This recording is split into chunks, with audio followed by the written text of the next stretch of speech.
सतगुरु है,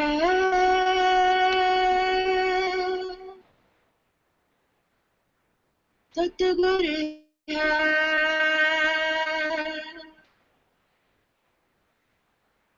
सतगुरु,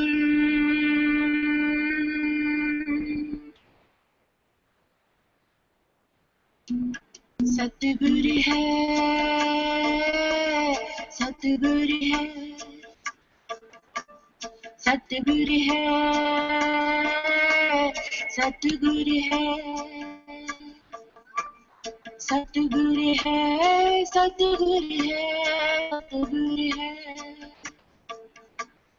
सतगुरु है, सतगुरु है, सतगुरु है,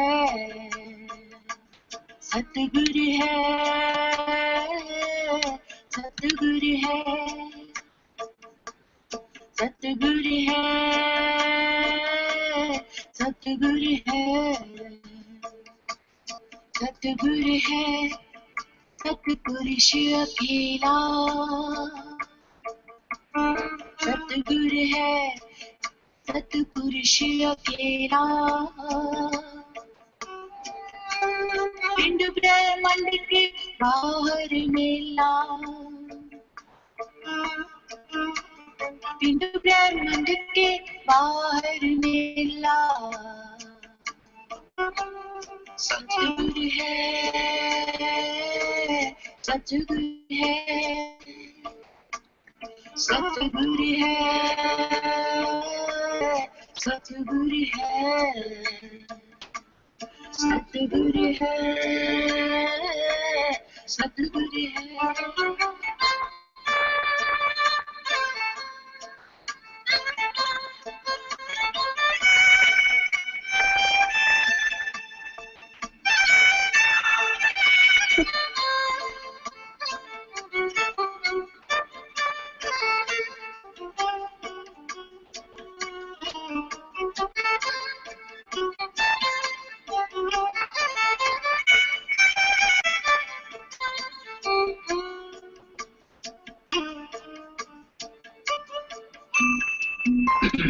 दूर ते दूर, ऊंच ते ऊंचा, दूर ते दूर, ऊंच ते ऊंचा, दूर ते दूर, ऊंच ते ऊंचा, बाट न घाट गली नहीं कूचा, बाट न घाट गली नहीं कूचा, सतगुरु है, सतगुरु सतगुरु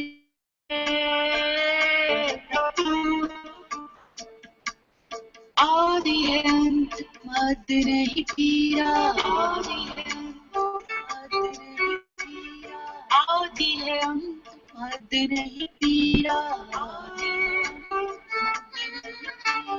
अगम अपारित गहर गंभीरा, अगम अपारित गहर गंभीरा, अगम अपारित गहर गंभीरा, सतगुरु है, सतगुरु है, सतगुरु है, सतगुरु है, गत दृष्टि पे ध्यान लगावे, गत दृष्टि पे ध्यान लगावे, गत दृष्टि पे ध्यान लगावे, गत दृष्टि पे ध्यान लगावे, पल में तो वृंद होई जावे, पल में वृंद होई जावे, सतगुरु है, सतगुरु है, सतगुरु है,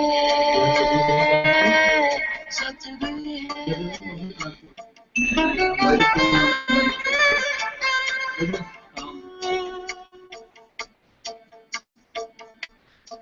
People are using that only.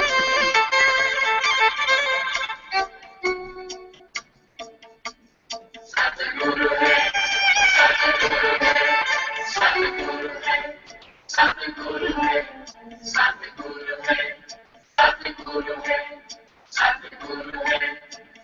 सतगुरु है, सतगुरु है, सतगुरु है, सतगुरु है, सतगुरु है। जैसे चकोर चंद के ही पासा, जैसे चकोर चंद के ही पासा, जैसे चकोर चंद के पासा, जैसे चकोर चंद के पासा।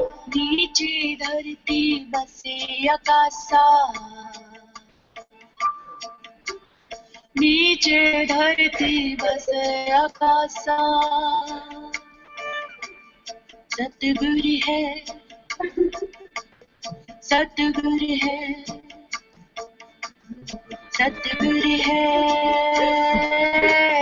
सतगुरु है। कह यारी ऐसे मन लागे, कह यारी ऐसे मन लागे, कह यारी ऐसे मन लागे। कब चात्रिक स्वाति जल पावे, कब चात्रिक स्वाति जल पावे, कब चात्रिक स्वाति जल पावे। सतगुरु है, सतगुरु है, सतगुरु है, सतगुरु है,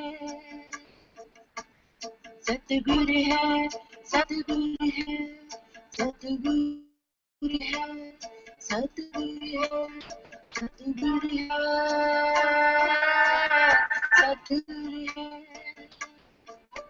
सतगुरु है, सतपुरुष अकेला।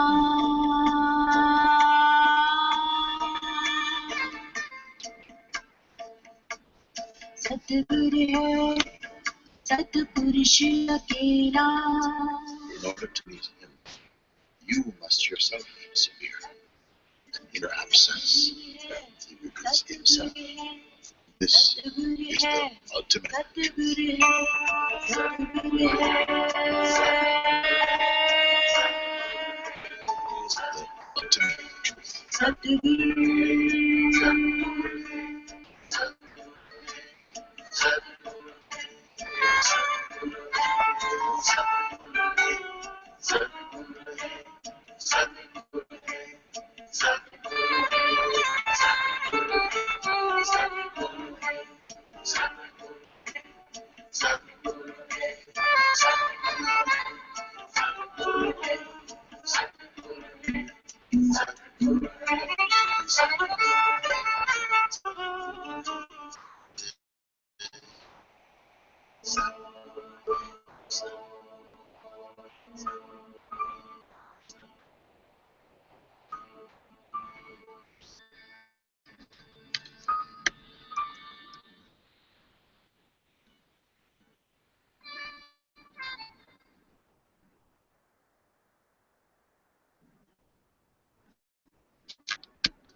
Namaste everyone.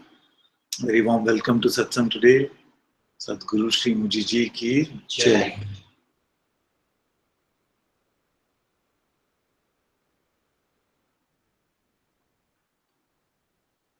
Is the audio okay like this? Because we were going to sing some bhajans actually, so I felt we won't need the mic, but Ratna wants to come. You can come first. Namaste, Fam. Namaste, my dear.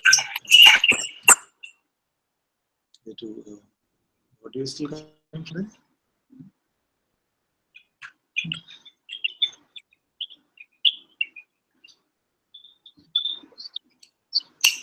Just wanted to come on the hot seat, Father. You want me to ask you a question?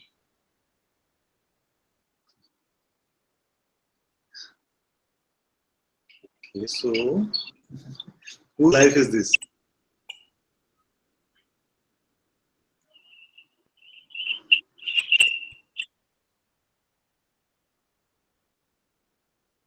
It's just a series of appearances. There's no, what do you mean by life? There's no life as such. It's just a series of appearances.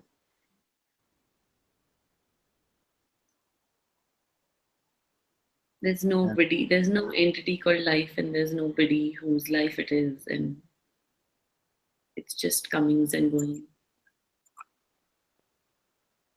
Then how do I pretend that it is my life?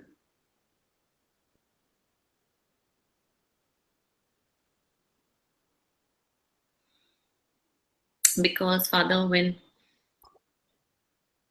from childhood, when the concept started getting picked up, the concept of me being a person and Palak slowly started building up, and I started to think that it's my life. And it's like I've been acting, it's like if I'm acting like Shah Rukh Khan for 35 years, then I start believing that I'm Shah Rukh Khan. So Oh, Pamaya is watching. Should I put the mic on? It's okay like this, or should I put the mic on? I can hear you, Father. Okay. So if you've been pretending to be Shah Rukh Khan for 25 years, Then it feels like you've become that person. So, yeah. but in this, there is something that must have this power to pretend at least. There's nobody here. Then if there is nobody here, then who is even pretending?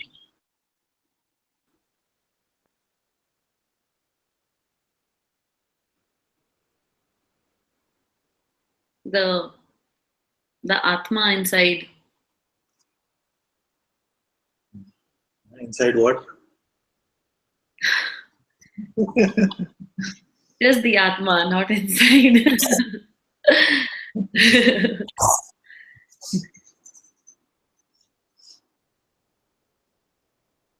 It's just the nature of the mind to think that the Atma is inside the body, but it's not. It's just the Atma, and if you try to find the boundaries of it, it truly can't be seen. It truly can't be found.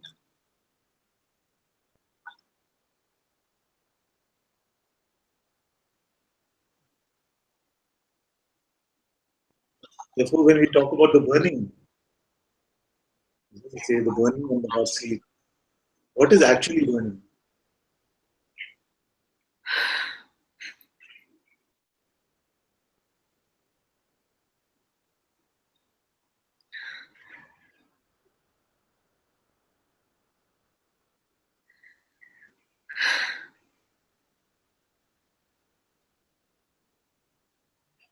I want to say like all the concepts and all the conditioning, but if I really look and answer,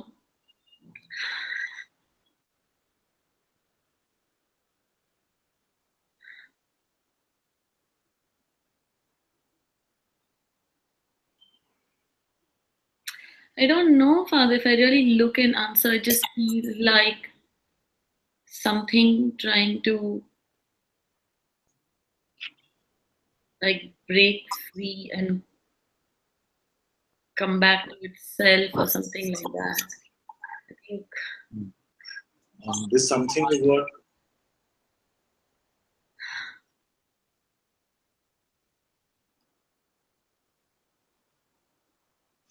the self only, Father. The existence.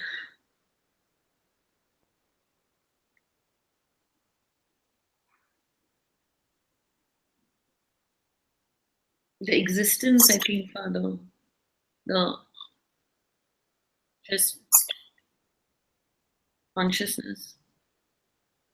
I think. And this existence is the same as the Atma which we were talking about earlier. Yes. Okay, so what's happening to this one? Nothing's happening. So then who's burning, Father? I'm so happy I'm asking the questions, AJ.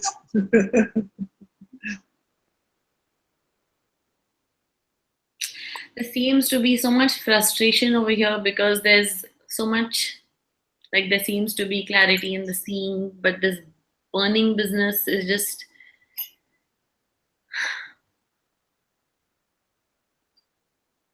So, what's the question, Father?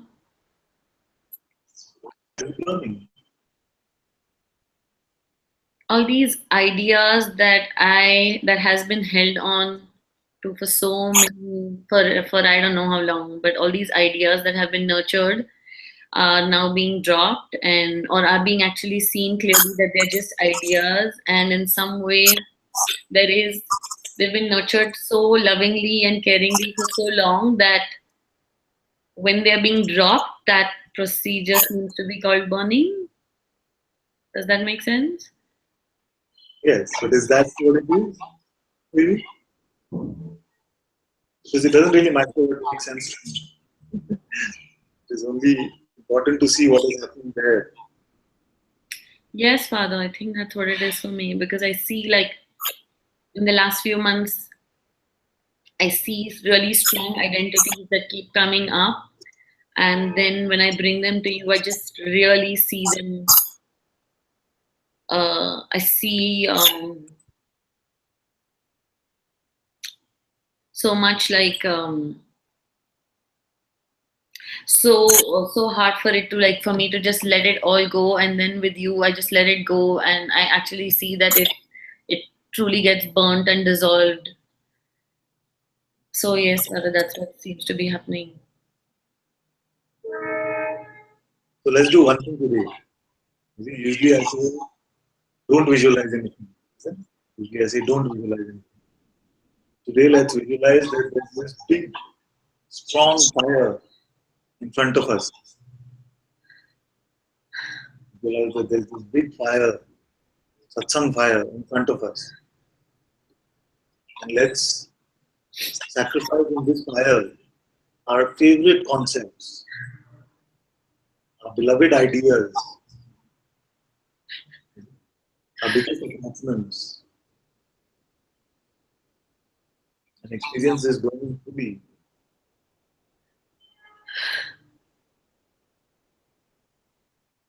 Because the coming and going of appearances is independent of our ideas about. And in this world of appearances, we call something me or mine. That is what is the cause of trouble.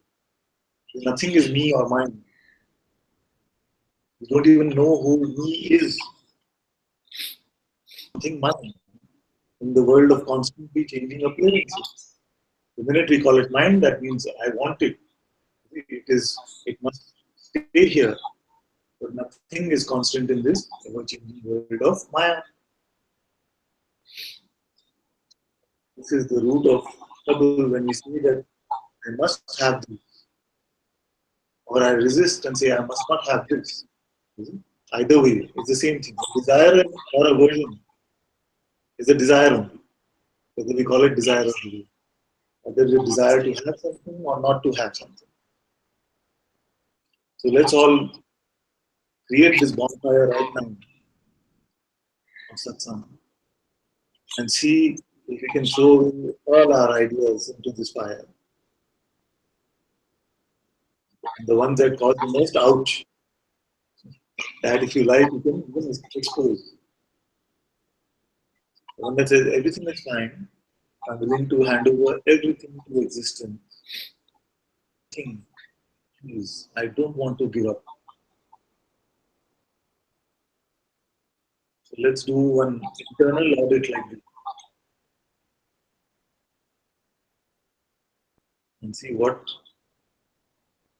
we might still be refusing to give up.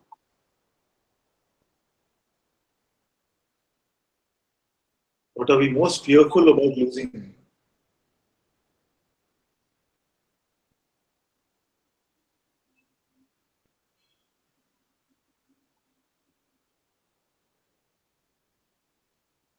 Is that eternal?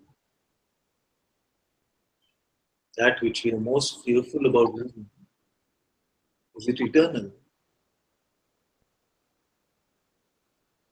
No, then it will be lost one day.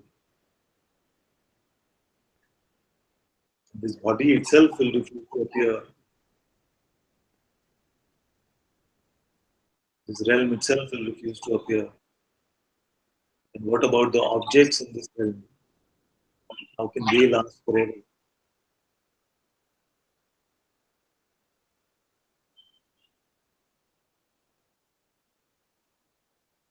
What is it that we refuse to throw into the fire? And I said, use the mic is better.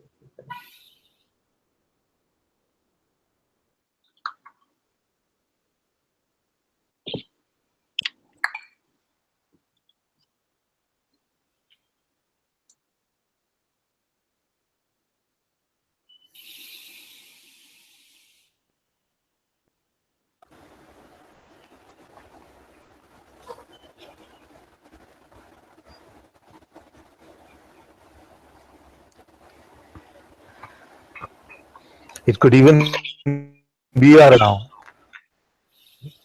It could even be the idea that I know something about the truth. And this gives us a lot of trouble actually. The idea is that we know something about the truth now. When suffering comes, then it adds to the suffering because you say, but how can this still be happening to me? I'm supposed to be beyond this. I know so much. You see? If any concept is like this, just remains mental, then even these can be thrown away.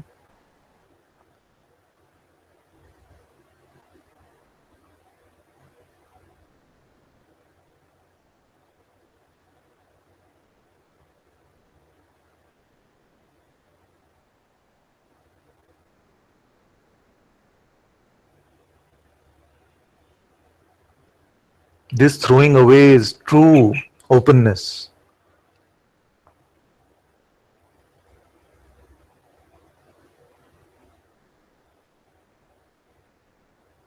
All these thoughts and ideas will enter through the door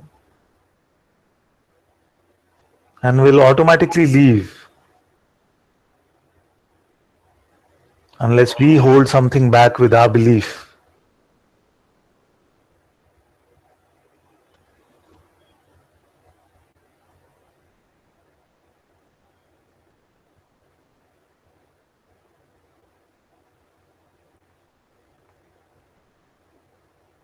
And as you come to satsang, all your attachments are being pulled away. And that which we might be holding on to, when that is being pulled away, then that can seem like the burning. You see, the hand is burning.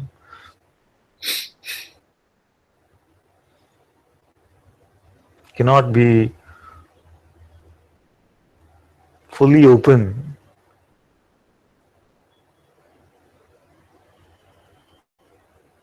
And yet hold on to some concept. Cannot be fully open and suffer for any reasonable period of time. You can only see momentary.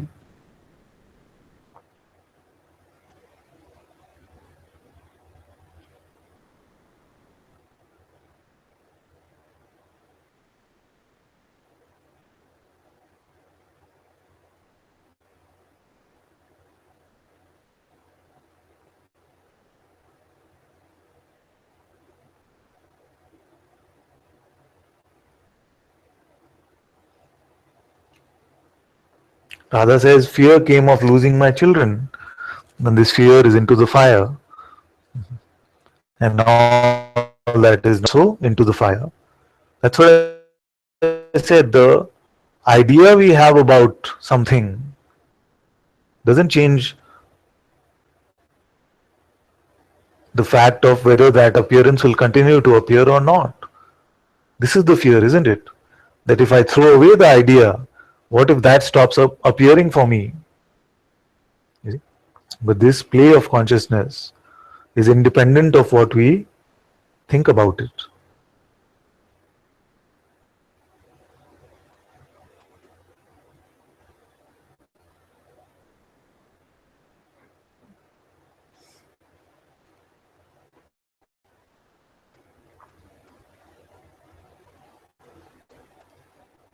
Yeah, I was wondering what happened.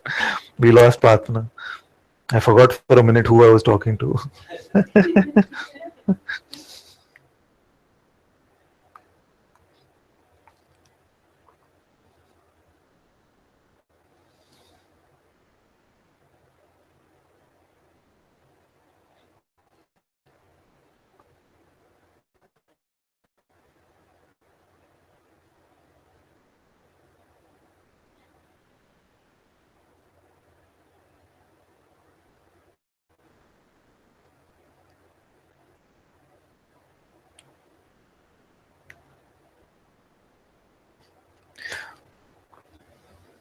Aparna has a big fire burning. She says, Jerome, kids, mom, dad, sister, brother, Aparna, all objects, all knowledge, labels of motherhood, success, money, beauty, blah, blah, blah.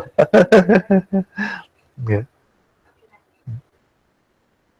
Yeah.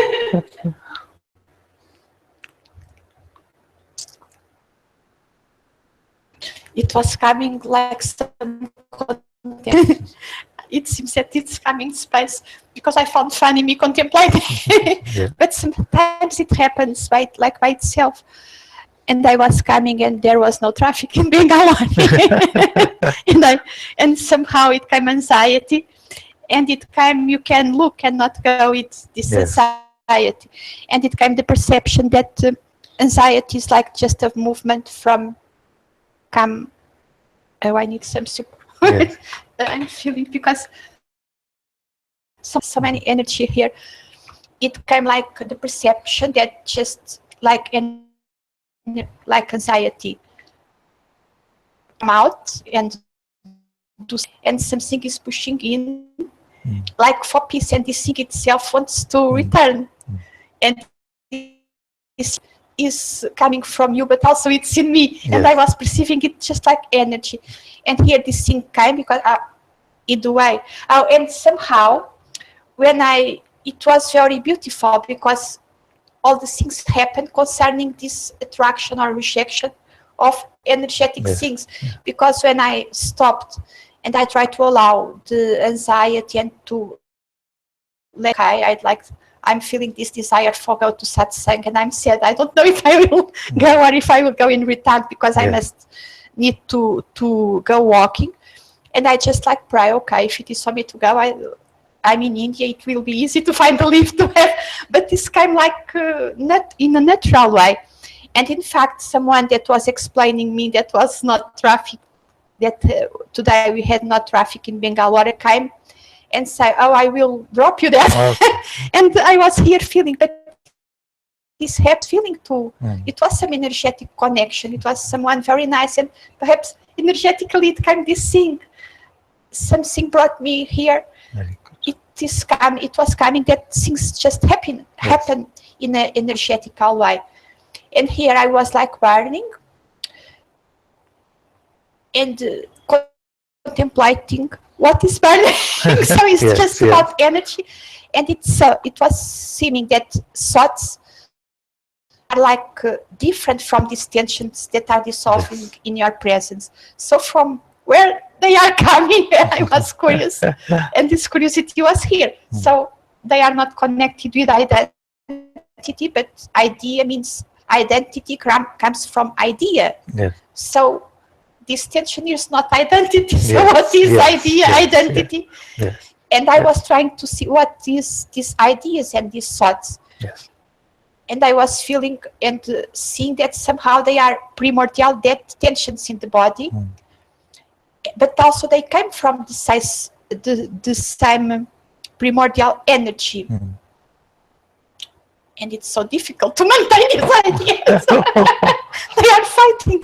What are fighting here is that ideas that are primordial tensions, because the tension, the energy don't mind about contract, dissolve, inside, and it was coming like this is exactly as the ocean, Yes. as the sky. This example, so simple, are exactly the same. Just here we can go through this awareness that contemplate itself in a conscient way. So it's the only different thing out, like be in a human body or be like a wave or an animal. Also an animal, it's a more sophisticated way of life. And so all this wisdom, somehow it's inside me. Yes. Just this idea came from this totally thing, this or this self, and it came like a form, like God itself, somehow thinking he's a part. It's so obvious, but don't want to die. It's so obvious. Just I don't know if it was better for me to burn quiet. No, it's good. Because it comes this anxiety, but this thing is burning when I know I'm losing this thing. This thing knows is in the ocean. Yes. And somehow it is wants it, but there are this pain about dying. Just this is the only difficult thing. Beautiful somehow. Yes. It is called the recognition, means it is a recognition, you see. So it is already here. It is already cognized. Only seems to have been forgotten. That's why we are recognizing it. You see? So as we are recognizing it, that this has already been seen. This has been our truest seeing anyway. So then what happens, like you said, the only thing that seems to get in the way is the fear of this dying, this fear of the separation dying actually, you see, because we have felt like we are this separate entity and all our identity conditioning has been about this separate entity. So when it feels like this will dissolve, it can feel like I don't want to die. You see? So all of our resistance in satsang, it can sound very trivial, but is coming from this death, you see. And as we become open to this dissolution, then you feel that nothing real will die. Only the false is burning and dying.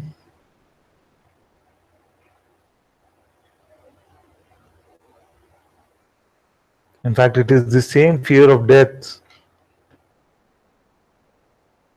of us knowing that it is not helpful for me to believe my thoughts. It is this very fear of death which comes as this urge to hide behind the concepts which the mind is selling. We all know now that it is not helpful actually, you see, and yet many times we do it. Why? Because just this emptiness, this openness feels like it is too raw. It's too open.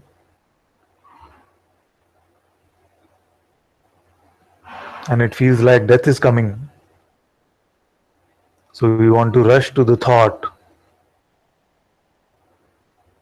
somewhere knowing that this is escapism, but justifying itself, hiding behind even our spirituality.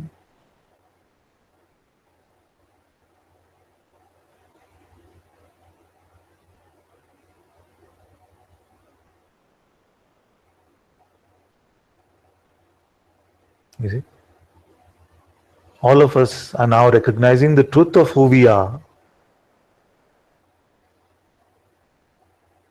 But it is this conditioning of separation, this conditioning of preservation of this separate identity,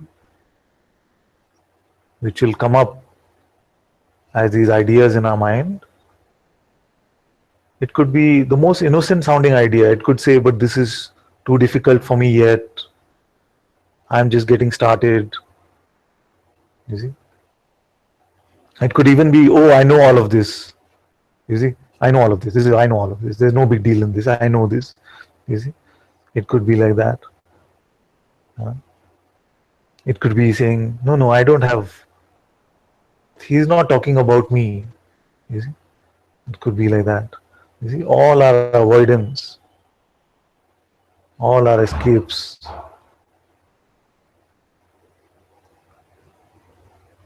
You see?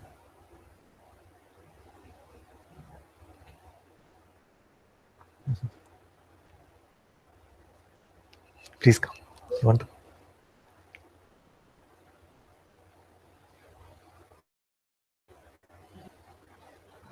Just now when you said about this fear of death. Is it on?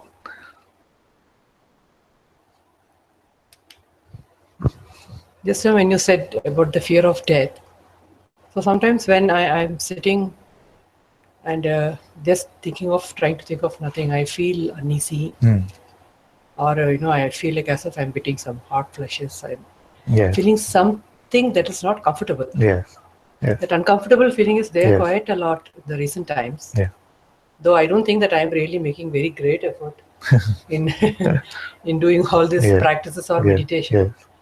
It is because, to tell you frankly, this interest only he had. And we have no children. And I had a spastic child who passed away. So after that, it is me, him and me, that's all. So his interest was more in this. And I just tried to understand and develop the interest in this field. Because wherever, then it is for me like boring. When he goes somewhere, he wants to go only to these kind of places. And I follow him because for me this is only entertainment. So this entertainment has brought me into this. Because for me, I feel I cannot push him into doing what I want to do. I felt I don't want to push him. And we Indians have a guilty feeling that I have not given anything in the form of child, in the form of anything like that. So I just leave him into what he likes to do, and I just follow him. So that following brought me into this kind of atmospheres and everywhere. Even now, he plans anything. It's only Satsang here, there, Muji, and this. It is always like that. And the next we are going to Bombay to see somebody. Next week we are going to Bombay. I don't even know what it is, but I'm going. Ganesh Puri, somebody is there. Whoever it is, it's okay. I go. I will go. For me, the only change is this. Actually, when my son was dying, I was reading this Power of Now. Gave me a lot of strength. 4 days after he passed away, I come to visited India. So both of us went and perhaps my son is my guru. I don't know. He is the best. But I was not very serious about all these things. I told you, for me, I'm a Punjabi, a Sardarni actually. And he's an Iyer Brahmin. So at that time, 30 years back, when we got married, it was like a society, not accepting our thing. So the feel of guilt is always there. Now it is not there. It was there. So I never used to tie him to anything, I mean, whatever, fine. As long as it's right, as long as you're not doing anything on me, it's fine. So this way I have landed up in spirituality. Otherwise, there is no actual interest or whatever you may say. But he says, no, the seed is there in you. That's why you also agree to come wherever I go. And you can clarify this point perhaps today with you. I was telling you. So when you told me the dying of that identity called ego, when it's going to die, is it because of that? I suddenly thought whether I am feeling uneasy. I'm sitting, though frankly speaking, I really don't practice the meditation that J. Krishnamurti and they all say that it is meditation is not time. It is you have to be aware the whole day as to what you're feeling, how your body is reacting, what is it that you are, your mind, you just keep watching. That is what I follow. It's very beautiful.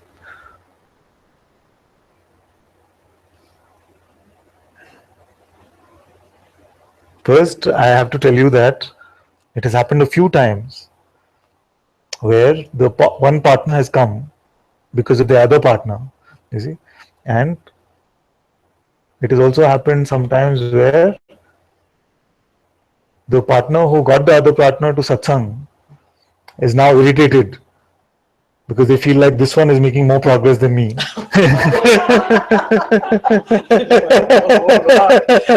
I will never want to take credit for anything. So this can also happen because these happen. He's right that it cannot just level of individual decision making. There's a deeper grace which is flowing. You see, so already what you say is that I'm not doing anything, but just meditation is for me all day. There is no practice. You see, it takes some openness to even see that this is true. So because of your son who you called your guru, or whatever experiences you've had, already something is he changed. So it's like this. Now, this is exactly what I was talking about. So just in this open awareness, allowing everything to come and go, a sense of unease can come. You see, this sense of I'm in limbo. I don't know what is up. I'm a bit shaky, wobbly. Sometimes it can feel like the ground has been pulled away from under us, and it feels like, oh, I want to come back and hold something. You see, because we have relied on holding ourselves as this separate identity, and when it is dropping, it can feel like I'm falling. But actually, this fear is there that I'll fall and I'll hurt myself. But actually, it is just you're discovering your true self. So in phenomenal terms, we can even say that you're learning to fly and not fall. But we've relied on these crutches called thoughts. You see, so because we felt like we need these crutches, we've relied on them. So what happens if you suddenly leave the crutches? It can feel like you're falling, no? But actually, if you never needed them, then you come, I'm fine. You see? That of course afterwards I feel after the uneasiness is there. Afterwards I feel it's fine. I'm fine. But these things should be ignored. Even these emotional, maybe connected to emotions, can be ignored. They simply want to come and disturb me, or they want to distract, or the mind wants to play again. Yes. To do when emotions come is that even when an emotion is there, it is not trouble. The only seeming trouble is our interpretation of what that emotion is. You see? So the emotion can come. You see? My master says this beautiful example. He said these things energetically, just as energies. You will find that the same thing that we call anxiety energetically is very similar to what we would call excitement.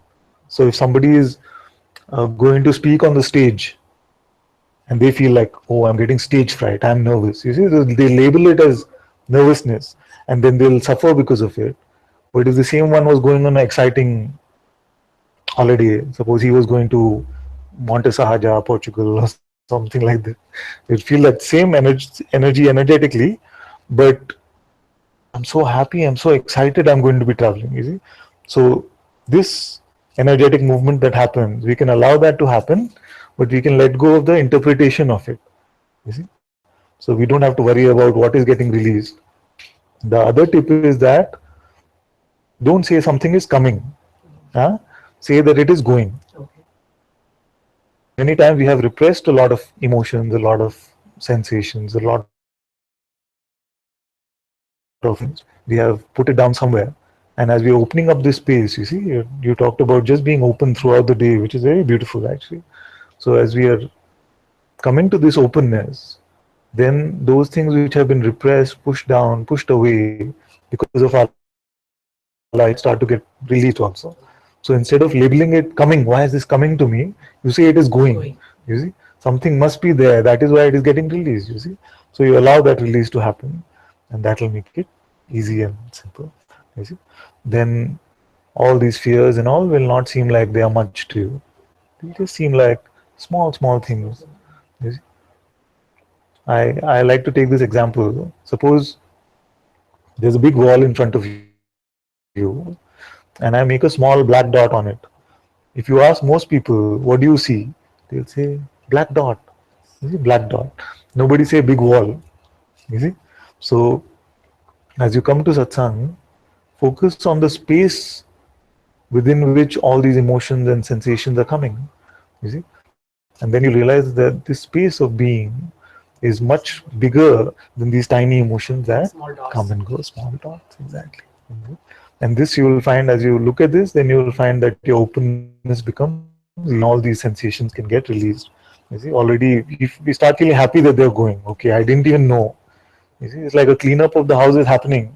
And when the cleanup is happening, you see many things which you didn't know that were still there, Yes, isn't yes. it? So like that, it is just like that. So pent up things can get released. So you just allow them to come and go. So today being Bandh, Yes. I was telling him yesterday that when we were going, I don't think your cousin will, whether he'll entertain the idea of our coming here. Yes. Because they'll fear, in India, Bandh, you cannot say how it will be. Yes. And then, but he didn't allow me. He said, no. I think I told him yesterday, still I wanted to ask, but it's okay. I think I got the answer. Maybe this is the answer. He said, no, you don't know. You better ask father itself. But I said, no, I'm not sure. I don't think I'll come. I think you better come alone. But he will not allow me. Nowadays, what happens is that even if I tell him, you go alone, you go alone, he says, no.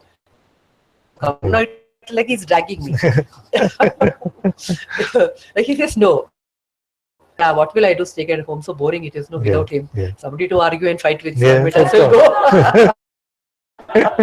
Of course. So that way, I thought, okay, I'll come today. It's very good. Thank God. I'm happy he's dragging you, and we never know. Tomorrow you might be dragging him. No, his entry in the Facebook was just not even 1 year old. But as soon as he said, I don't like all these Facebooks. So I said, see, this is a world today. You have to learn. And tomorrow we have to be in this world, updated world. We can't keep going back. It's not possible. And then he became interested only because of all this Guruji getting in touch with on this lineages of Ramana Maharishi is our most favorite place of visit. Yes. Even when my son was there, we used to carry him and go to. He was totally retarded. No, he just couldn't stand or anything. All the time he will be lying down. He was Physically and mentally retarded. The most retarded child I've ever seen, but very beautiful. You can tell -0. Nothing. -0 only. Nothing. But always happy. Always happy. That's what I learned from him. Always happy in whatever difficult state I am in. It doesn't matter. I enjoy small things like the sound of the bird, all those things. Just quietness, he used to enjoy. So that's what changed with the Sardarji into Sardarni into this. So it's a blessing for me that I met him and got married, came into this family. In fact, that beautiful being, which is always happy,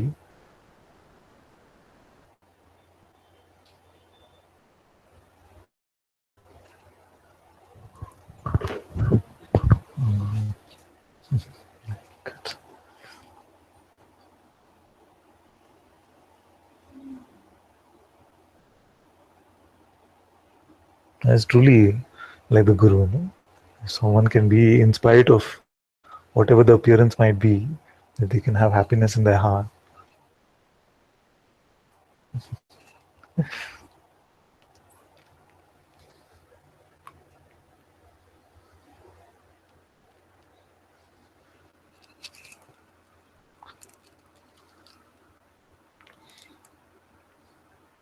Okay, Aparna's father is with us in Satsang today. Namaste, my dear. Good to see you.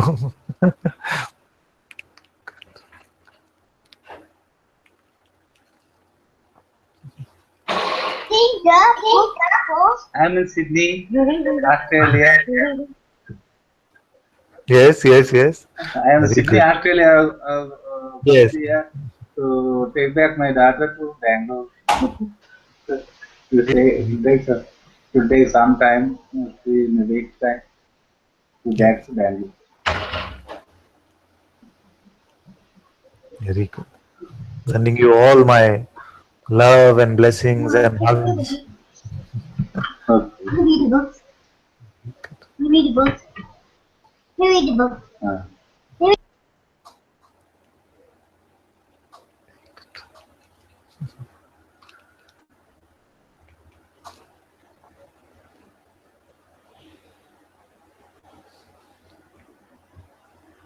There's a question from Trupti, which we'll take first, and then we'll look at what we were doing.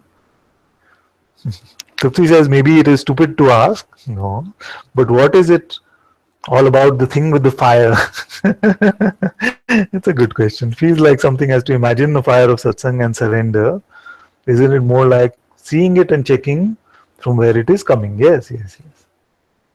Yes. It is just a device that we are using. And like I said when we started, that usually I say don't need to visualize anything at all.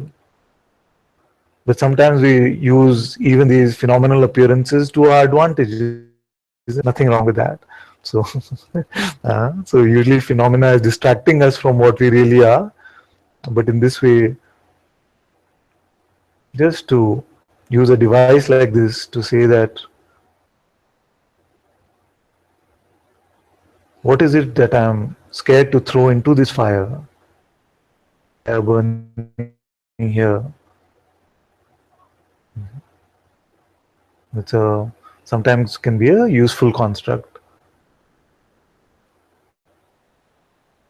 Yes, but the idea is just this, to see what is still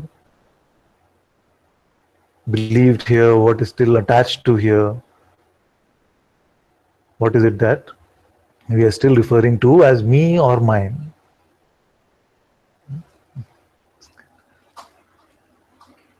Yes.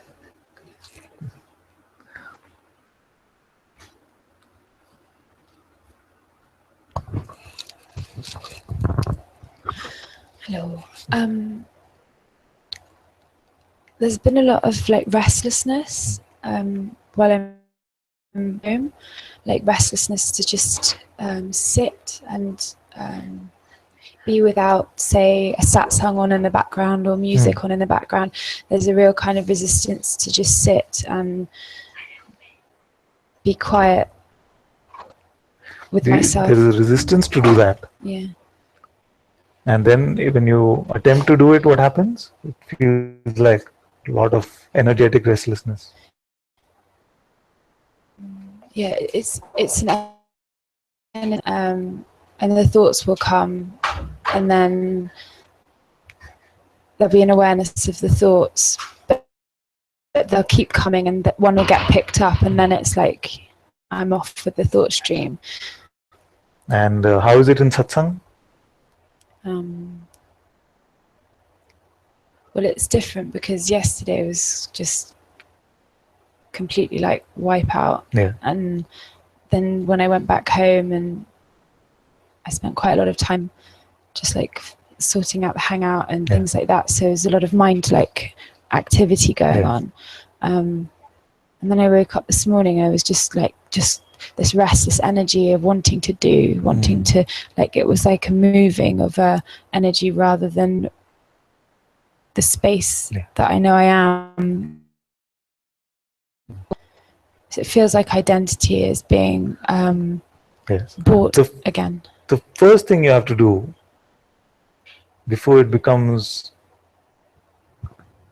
infectious is give me this checker guy. The one who is keeping track of the state.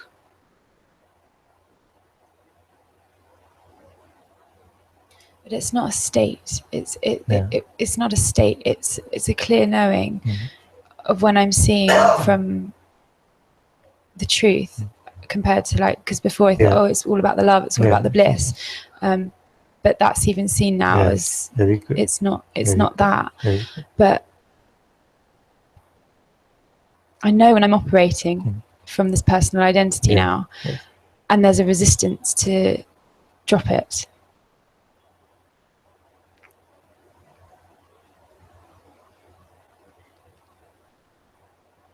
Like now I know I'm identified. I know that there's identity playing.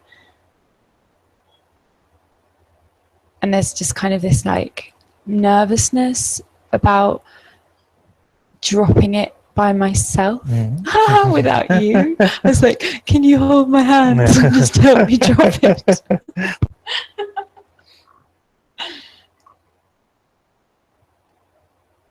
The identity actually is always measly compared to the reality of what you are.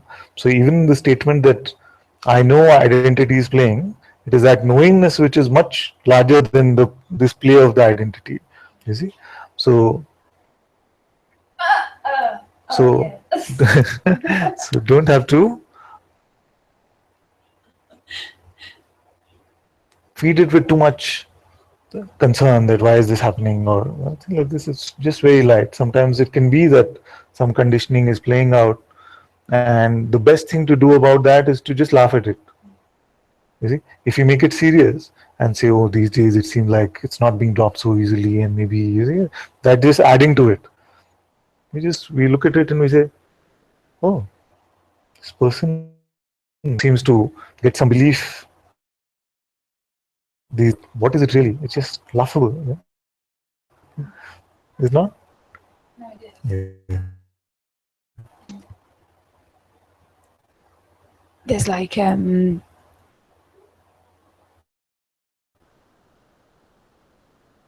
when you're queen, yes. But then it's like the feelings are another thing, yes. And if I'm not buying the thoughts, then the feelings are there to be bought. Yes, yes, yes. But and we are not to resist the feeling in any way. But what can be bought is only an interpretation of the feeling, isn't it? Yeah. So there is no buying or selling happening. Just the attention can go to the feeling, or attention can be pulled back from it. Yeah. And I have never suggested that we should try and forcefully pull our attention away from the feeling. So if it's for attention, it's okay to even be with that without buying the interpretation of it. It doesn't really get nourished. You see? And it's just a recognition that I'm not the feelings, and then it's just not even a movement. It's just a clear. I'm not the thoughts, and I'm not the feelings. And then even if they persist, it's like that's okay as well. The force of this can be so strong it can seem like a tsunami. You see, so in that the best amongst us sometimes can momentarily get lost in that. You see, but the point is not about what happened then, because that is gone. You see, it is always about just the right now. You see, and that is why we have this kind of sanctuary from Monday to Friday, where no matter what might be happening in the seeming day-to-day life, at least for 1 hour, 2 hours, if you can come here, it's clear. You see, now it's clearing up, and if something comes after we come up and we talk, then it seems to get lighter. As this sanctuary is available every day, then of all of this past conditioning, it could be that some days seem like we get more, and some days it seems very light, and we can gently allow that to happen as long as we are coming to satsang.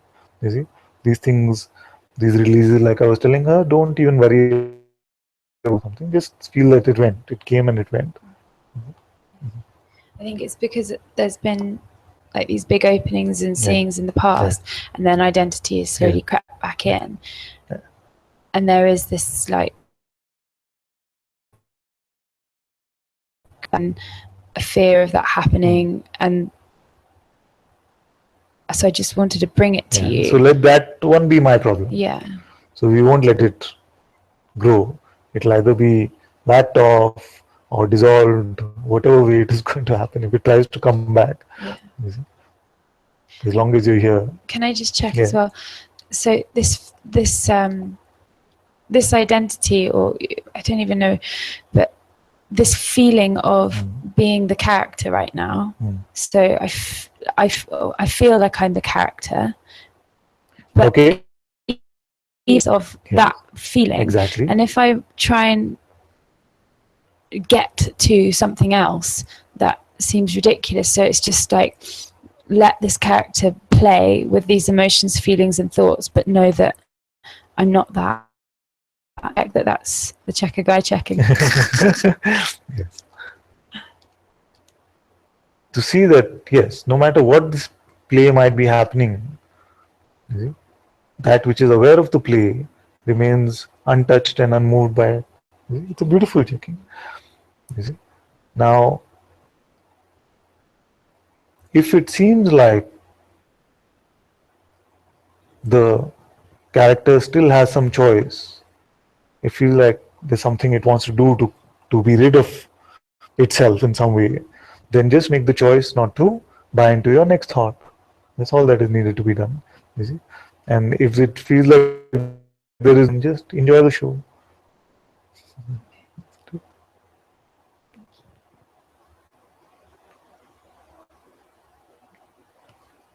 Either it can feel like there is a choice, or it can feel like there is no choice at all. If it feels like there is a choice, then make a choice not to believe your next thought. You see, if it feels like there is no choice, then nothing. Enjoy the show. I think it's like these feelings that come up in the body, they're so familiar to a person feeling that there is like this pull to feel like, well, that it's happening to me. But actually these feelings are just, they're just happening. And they just happen. Yeah. Okay. Just appearing and disappearing.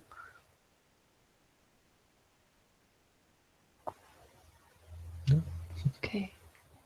Thank you.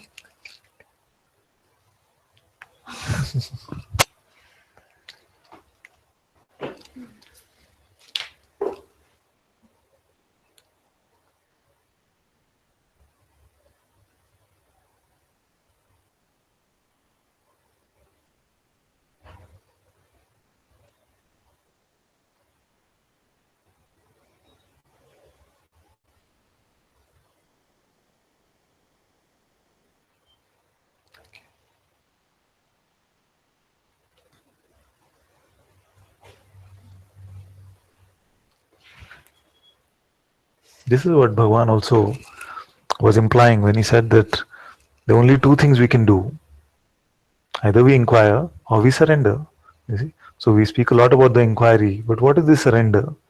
Surrender just means just enjoy the show, knowing that it's all God's problem, allowing it to happen. Exactly. And it's not either or. At some moment it seems like you want to inquire a lot, who am I? Really, really, who am I? I cannot be this thought hearing to me. I cannot be this emotion, because it is also an appearance coming and going. I am not coming and going. Who am I? There's a presence felt here, which is the sense that I exist. But who is aware even of this? Is it not I? Who am I? We see that we are this pure witnessing, and no appearance touches us. Then what happens? Then we become open to anything coming and going. You see? Then second is, and we just give up. Okay, I really can't do this. We just give up. It's all my father's problem or God's problem. You see? Then what happens? Same openness. You see? Then as openness happens, then these things lose their. Because the leg of doership is one of the strongest legs, maybe the strongest leg of the ego. See? And when we drop this doership, and just allow, okay, I can't do this anymore, means what? I'm no longer the doer.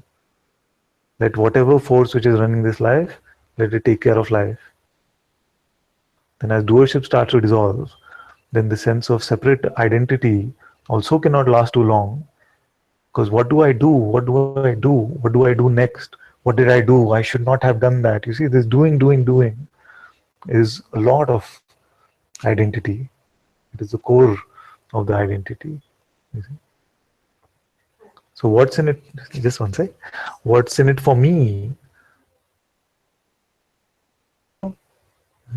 So what many times this question comes, what changes after liberation or freedom? What really changes?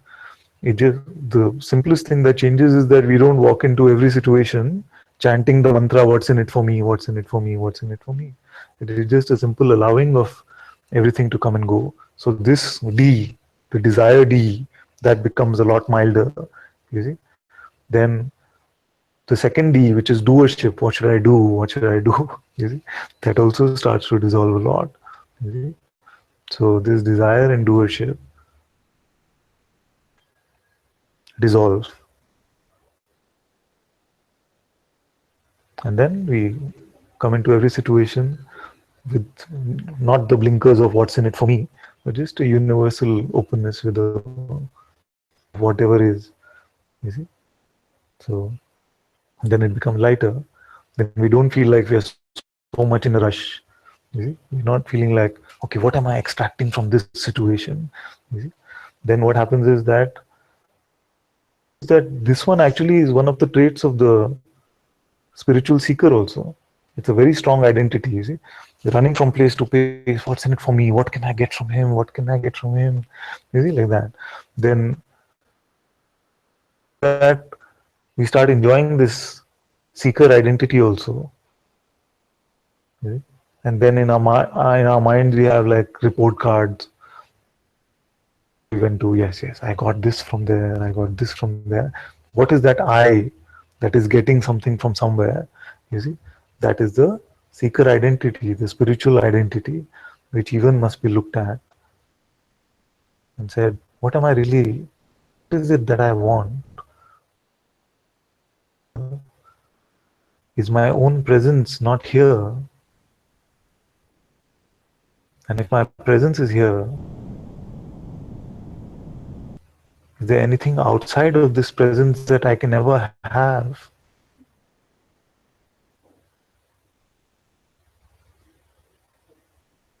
You see, as you start seeing this presence to be consciousness, God itself is available for you.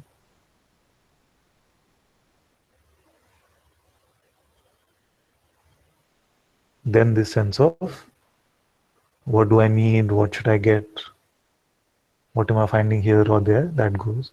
You get so much satisfaction, contentment.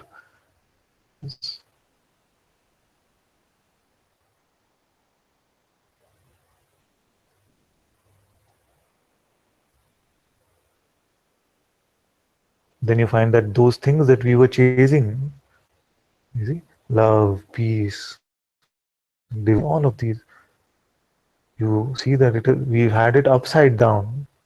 We are not to chase them.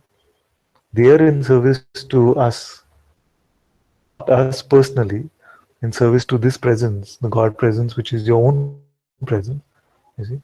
So then, if you put the person hat on, then we can keep running on this treadmill for the rest of our life. You see. But it'll always seem like almost there, I almost got it. You see. And we might have ideas like, okay, somebody has to push me off the cliff, or somebody has to give me an awakening experience, or something like this. You see, we keep running on this never-ending treadmill. But as we find that there is nothing beyond this, which is already here, which I can ever get, then you see that there is no lack, there is nothing missing. I don't want anything for me anymore.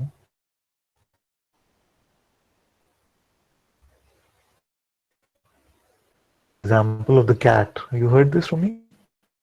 Cat, no? So suppose you were born into a world where there were no mirrors. So you could not check really who you are. You see? But everybody start telling you that you are a cat. You see? Your own thoughts are saying you're a cat. So everything is saying I'm a cat. And as the job of the cat, your only job is to get the next bowl of milk. Yeah?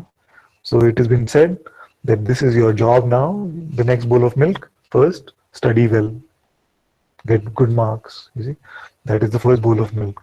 You see? So we chase that, get this bowl of milk. But does it given us the eternal happiness and contentment we wanted? No. You see? So then they say, oh, cha, not with this. The next bowl of milk. You see? They say, get a good job. And then you can be happy the rest of your life. Everybody's been told this. No, just get a good job and then you'll be fine. Get that bowl of milk. Contentment, momentary maybe. You see, once in a while.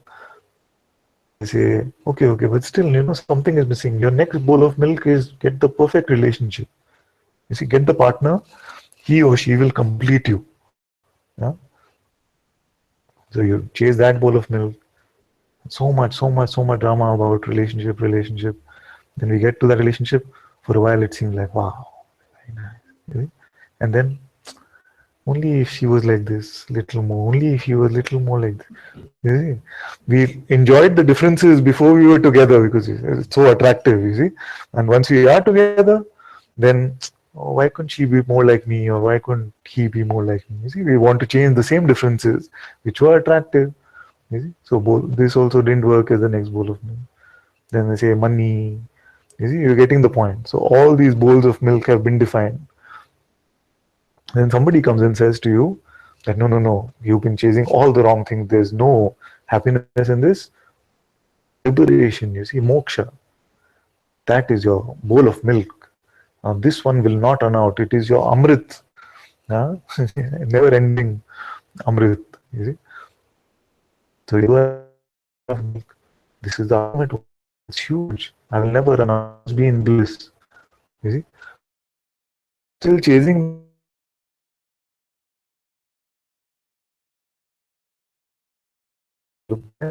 We're just chasing like the cat, chasing this ultimate bowl of milk called freedom.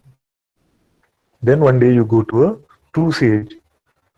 Now a true sage will tell you, actually, sorry to break it to you, but I don't have any such bowl of milk. You see?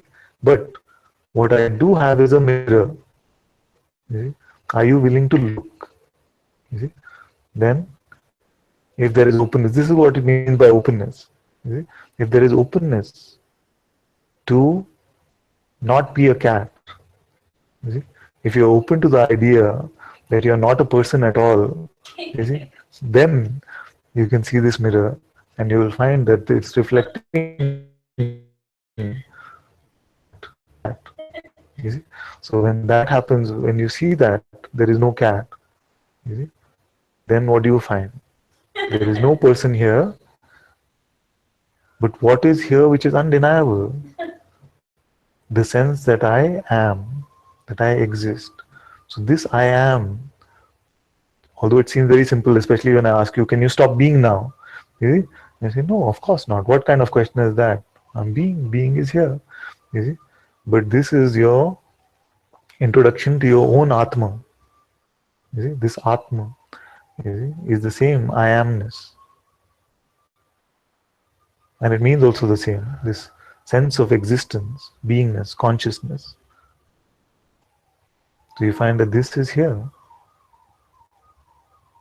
And I am aware even of this. But this one that is aware even of this is not a body, is not a thought, is not an emotion. It is something even prior to this presence of being. You see? So what is this I that is aware of this? Is it a thing? Is it like some empty dark space? Is it some white light? You find that it is none of this. Because even if it was this, I would be aware of that. You see, many times our mind will visualize things and give them to us as solutions. So you say awareness, and the mind will start visualizing some big dark space or something like this. But who is aware even of that? Can we say something about that? We cannot. You see, and that is why it's impossible to mentally grasp this. And yet you know it is true. That's why when we say, are you aware now? You say yes. You see, that means we are aware of our awareness. We just don't have the words to define it or describe it. That's why we feel like I still haven't found the self. You see? Because our idea has been that once I know a concept of something, only then do I know it. You see, like in school, you study science. Okay, you learn 10 concepts. The world is round, it goes around the sun, gravity that works. You see, all these, and we feel like, oh, I know something about the world. But you really don't. You just know some concepts about the world now. You see, but this self is also like this. We can have some concepts about it, but that is not the true knowing. You see? But this true knowing is possible, and it is available even through a simple question like this: are you aware now? You see? But to the mind, it is supremely unsatisfactory. Nothing happened. Where is the halo? You see? Where is the bliss? I was promised bliss. You see? Where is any of that? But the magnificence of this, that I am able to say I am aware without a phenomenal experience of this, you see, then you find that this I that is aware, it must be this awareness itself, because it is aware of itself without any visualization, without any conceptualization, without any interpretation, you see. And you find that this discovery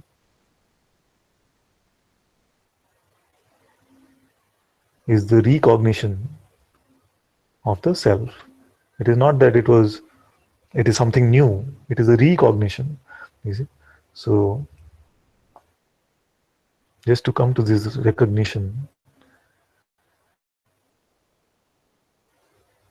is very beautiful, even in our phenomenal day-to-day life. You see why? Because when the thought comes and says, oh, doesn't like me so much, like, it's not so much on that now. The belief is not so much on that now. Recognizing ourselves to be this awareness, you see. So as we switch our idea about ourselves, going from I am this person, I have this identity, I am like this, I am like this, and we just throw all of this away, and we have no idea now about who we are. You see? Then when things come as triggers for us, even in the world, we feel like somebody is attacking space. You see, somebody is taking a sword and trying to cut space. You will just laugh at it. You see? But if you imagine yourself to be sitting there, and then you will feel like, yes, I'm being attacked, I'm being cut, I'm being hurt. You see? So that is why this recognition is very beautiful, and it makes what our mind is saying laughable, actually. So I often say that this tormentor, which seems like a tormentor, then becomes like a stand-up comedian, which is available to us for free, no ticket also needed. See? And this is the primary difference between a sage and the so-called normal layman. You see? The sage is enjoying this comedy in the head.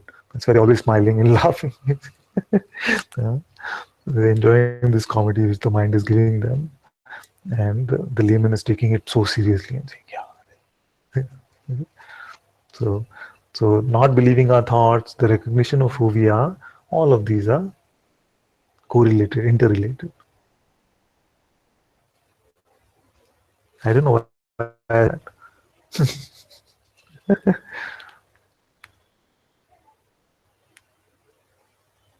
Weren't we supposed to sing today? Okay, let's sing something. Half of our band. Yeah? Huh? Half of our band hasn't appeared. Half the band got scared of the strike and didn't come. Yes. You already had a breakup. The band is already broken up. Like the One Direction barely got together.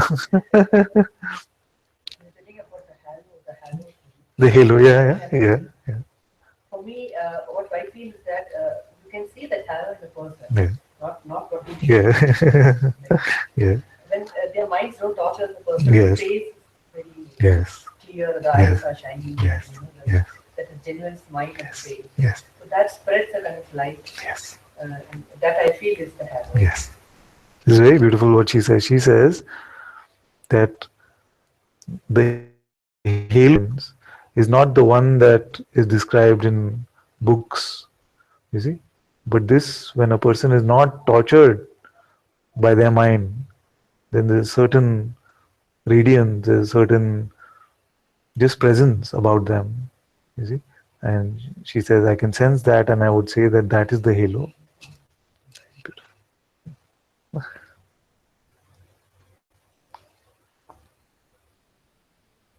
Oh, okay, someone to come up. I didn't see. So what should we do now? Should we sing or should we come? Okay, it's important to come. You can come.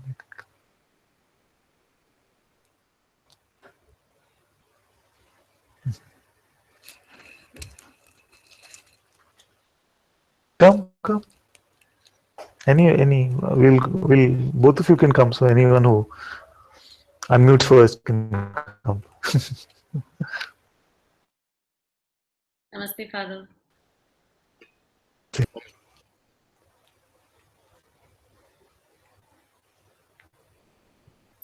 okay. Father feels like it's settled, but at that time, it was feeling. After I put everything in the fire and I wrote down some stuff that I needed to put, there was this sense of just like emptiness, and there was some strong energy kind of thing happening in the chest where it was almost like audible. Mm-hmm. And when I was checking, I could witness it also. I could see it. But it was just so loud that it was, and I didn't know what to do with it at that point when I messaged, but it seems to have settled now. Is there something which is refusing to go in the fire? I wrote down all the stuff that was kind of, and I put it. Oh yes, there's some messages here. But it seems okay.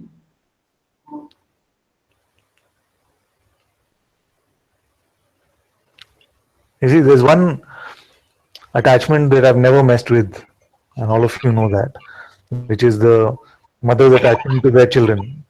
So I have never said, throw that or get rid of that. I've always said, keep that.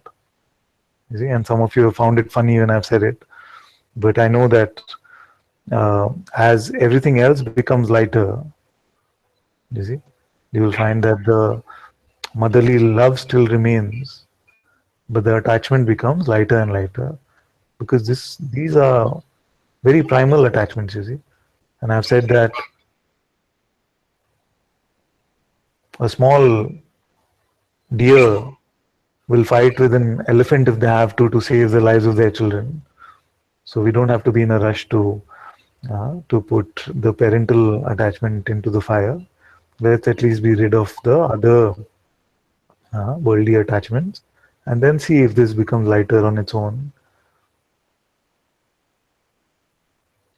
Seems to be so much fear here. I don't know. I don't even know if fear is the right word, but some sort of like palpitation kind of energy happening. Yes, okay. Let it happen. Don't judge it. Don't resist it.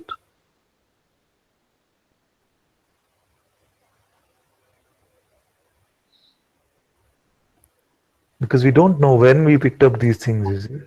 Either children, or I don't know which lifetime, or what has happened, where we picked up some fears in school or with our parents, something. And these must be allowed to get released. All of this. Not a blade of grass you will be left with.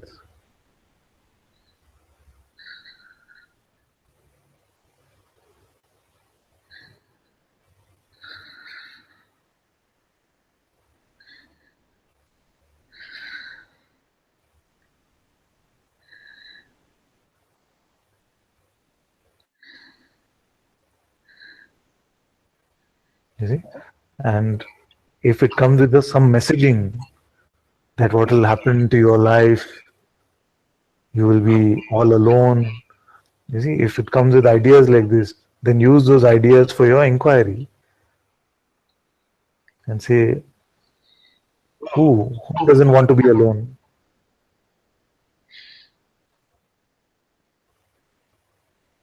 there's some resistance to let it all come out, Father, because it feels like I'm not with you in Bangalore and I'm feeling scared to let it.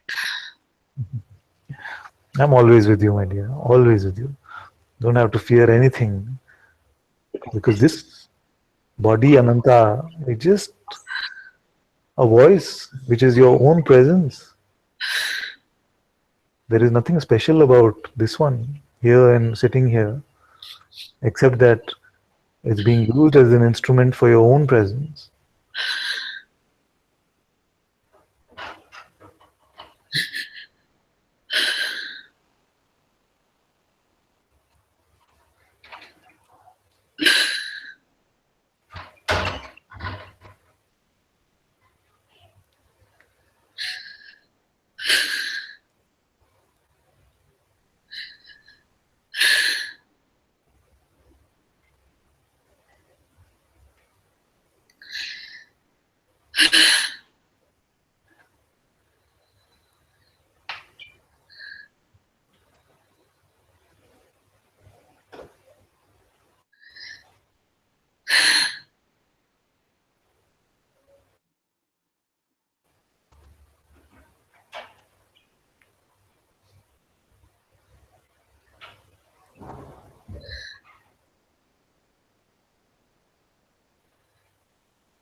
And after a while, if you want to even laugh at it, saying that it was nothing, even that is fine.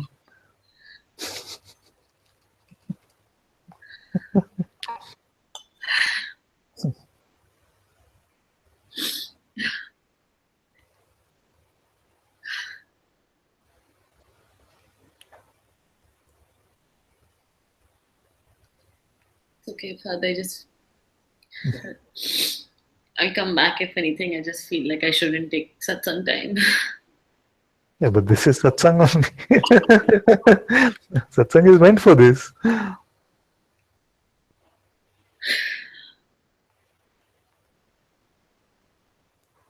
So is it pure emotion, or is there some messaging also? It's just emotion. It's not even emotion. It's just like it's just happening. There's no message and there's no like.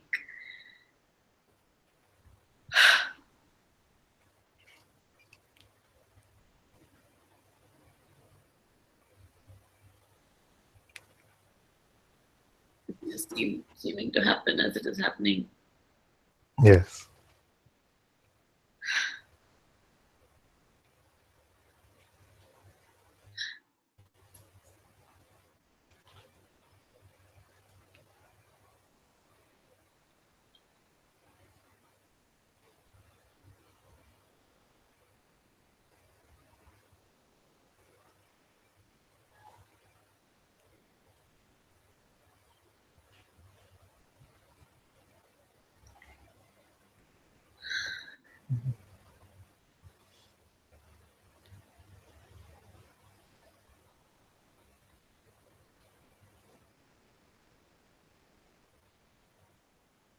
It's like it's in waves, Father. It just comes and then there's it's just gone and then there's nothing. Yeah. Thank you, Father. Thank you. Don't fear the fear. Let it just come. I'm always with you. Nothing can happen to you.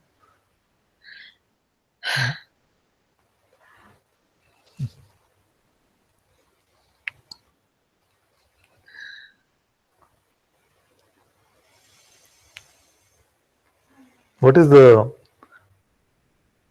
worst case scenario of what can happen to us?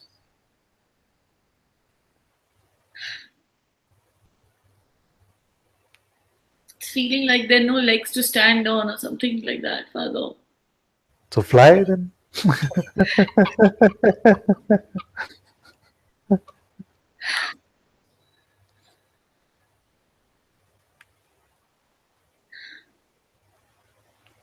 You see, like I was saying yesterday in A Course in Miracles, it is said very beautifully, nothing real can be threatened and nothing unreal exists.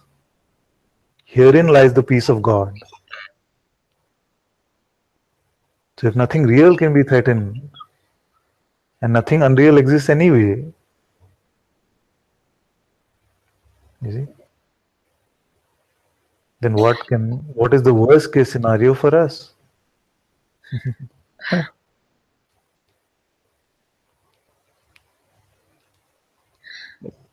Either I am real or I am unreal. If I am real, I cannot be threatened. If I'm unreal, then I don't exist at all.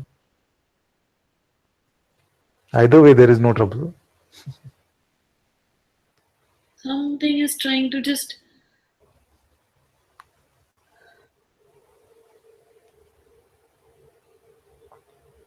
something's just trying to hold something high. I don't know. Just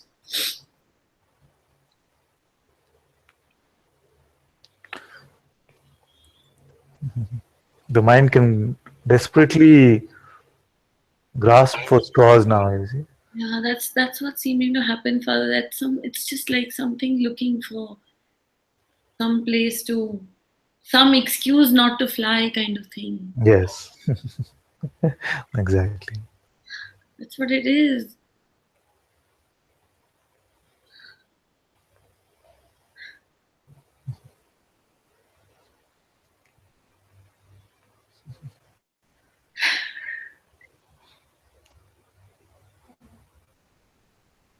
So in satsang, we take away all your excuses to not being free. You have no excuse actually.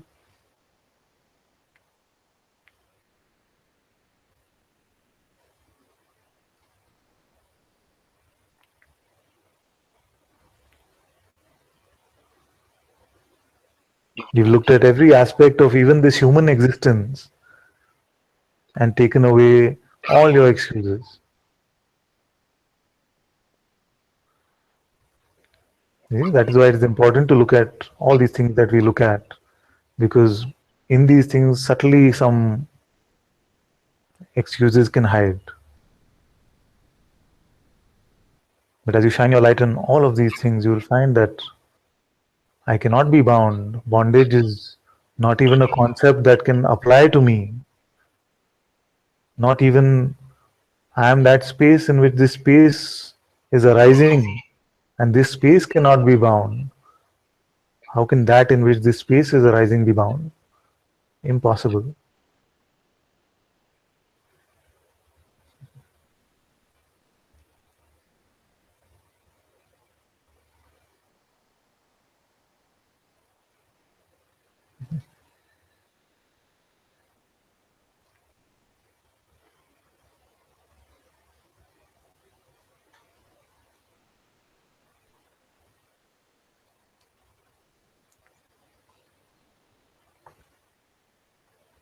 It's even not, it's even more than to say that, oh, I had a dream last night, in that the character was bound up. You see? So now I'm feeling constricted. It's it's a ludicrous example, but the reality, the unreality of bondage is even more ludicrous than this example.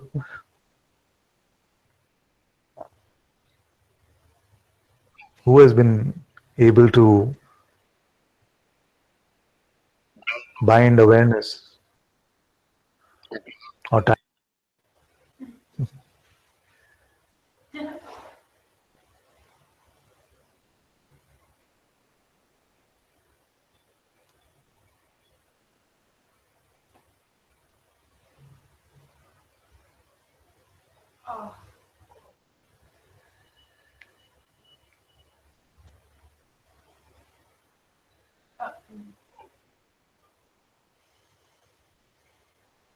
Don't fear the dissolution of the identity. You will not lose anything at all. The whole universe is yours unless you pretend to be a person.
There still seems to be some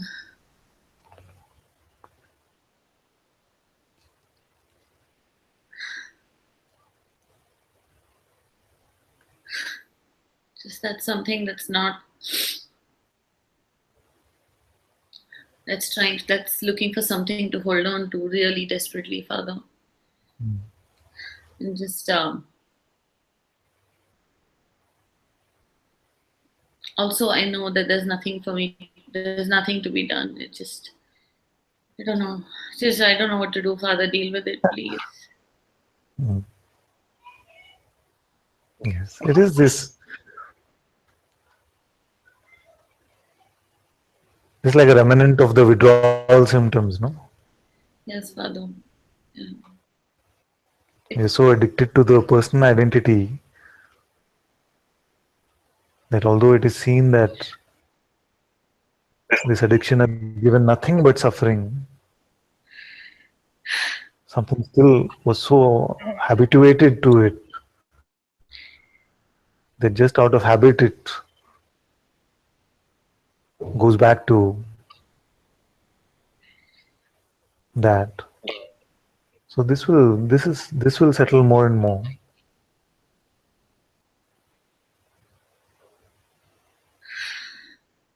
And just to see this urge actually is very auspicious, because most of humanity, we spend our lives when we don't see this urge to pick up an idea, to pick up something to make me feel like I'm a person.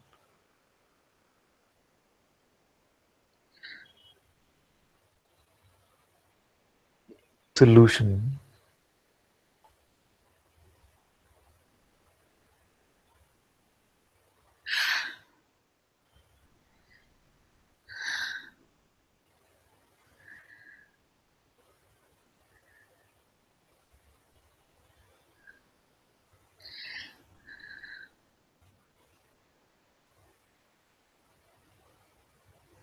And what is the approach that we must have towards this?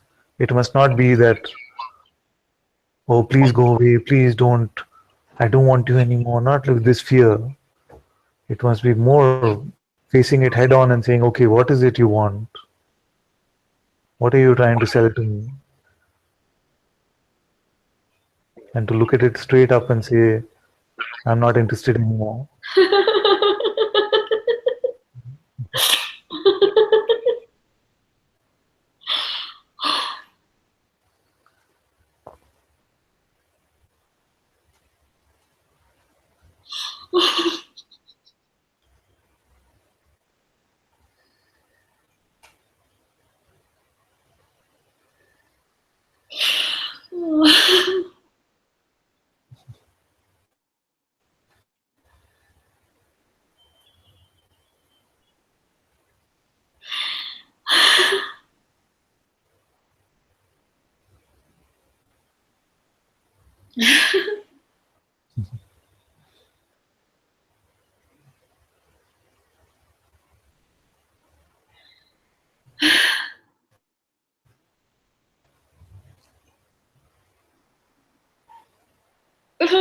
Father, that's it.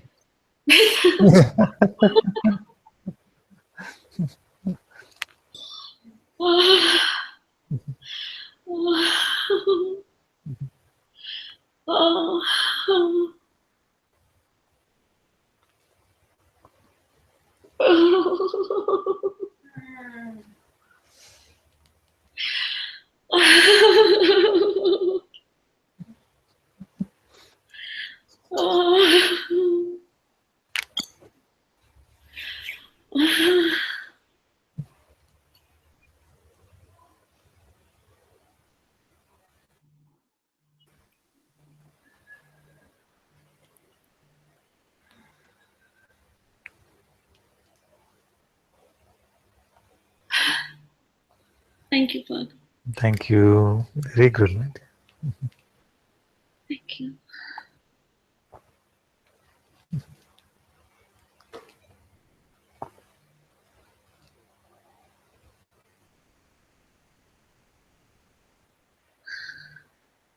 Nitya can come. I'm feeling just when I try to go into interpretation, many things are not important. The interpretation is never important, yes. It's my arrogance fighting with you because it was kind of like a big shine. Going off of paradise because this identity knows is fighting with you. We go, it came. I was there, and you don't even get it because it's not contemplation, it's interpretation. And also the contraction is getting higher. So this is very good what she said. This identity wants to maintain me in this. This is very good what she said. And what loves you is not identity. Yes. The heart. But because he knows you, because why the interest in understand how identity can something can perceive. And this something knows it will fall. So wait 1 sec, so I can repeat because you don't have the mic. She says that she can distinguish now between that which is an interpretation and that which is truly contemplation. This is very good, you see, because many times I see many times even in the Sangha when we are contemplating, it becomes more like a battle of interpretation rather than it being a contemplation. So to see that what is a contemplation versus interpretation is very beautiful. Also, you said something where this identity is angry with you, it wants to fight with you. And it was really make it like Adam and Eve in paradise. Like leaving paradise, you see, Adam and Eve. And you know that is a truth for the play by itself. So she says the identity wants to fight with you, be angry with you, build barriers against you.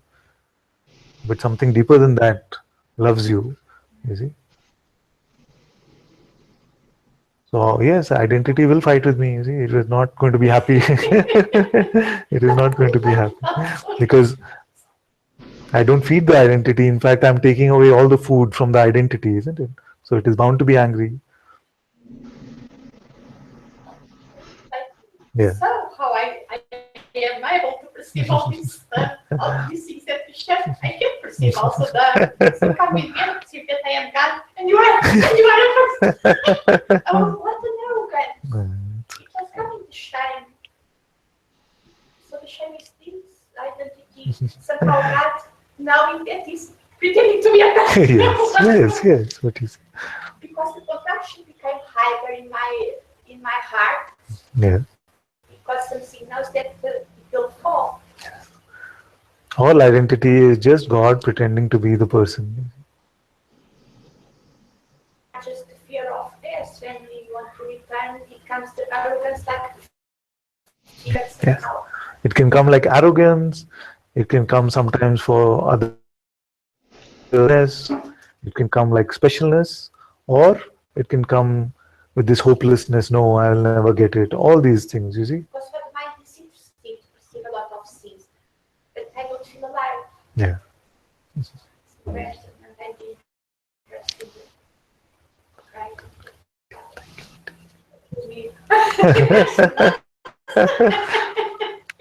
I'm killing you softly, yes.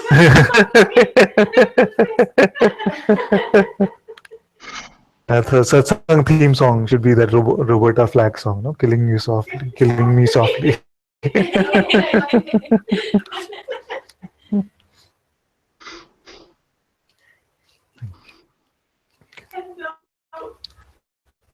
It's funny because it was coming. Oh my gosh! It was when I was trying you to leave me. My God! I don't know. I could be confusion here. Oh my God! Thank you.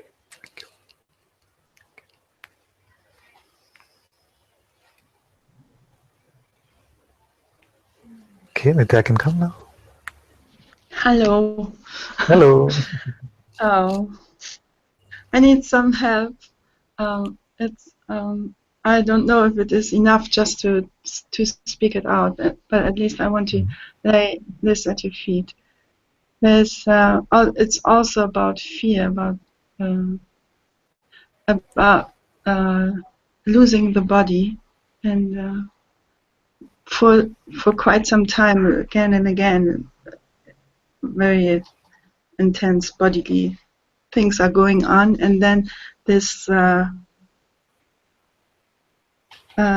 comes up, which is actually here also the whole time, and so it's still very fresh. So that's what I wanted to come up and to use it.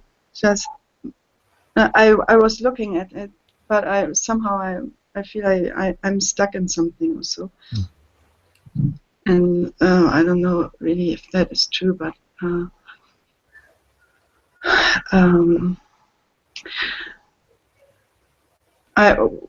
the idea of death. It's somehow about the idea of death, and this fear is somehow already death. I don't know how it is the death. And again, this causes fear. I don't know how to explain that. This is and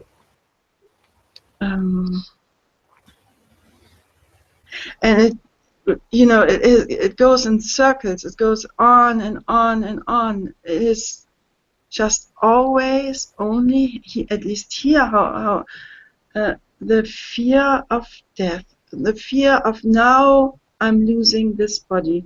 The body is going now also. It's this is, you know, this is the losing of the body or something like this. And the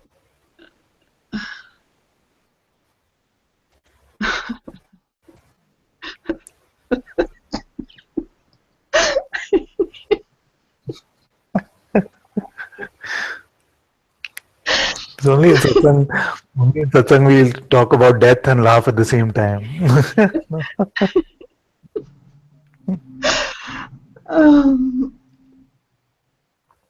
no, and what also was, what is very clear is, you know, without the idea that this is my body, this cannot be there.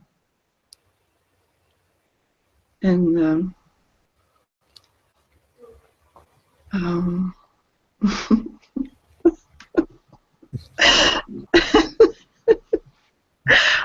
so, you know, this is really this thing. This seems seems to be the ultimate thing. You know, it's always about this topic here. Always, you know. At the end, it comes always to this point. And at times it's really totally, there's just no space. And it's so much just, you know, be killed softly by you.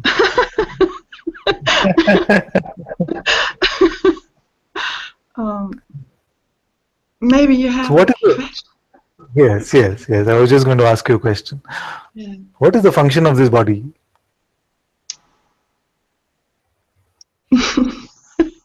I don't know. What is the function of this body? Does it have a function? Okay, let's start with that question.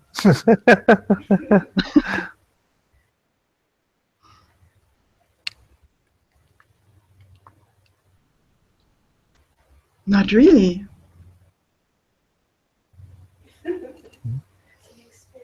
No. It has no function. It has no function.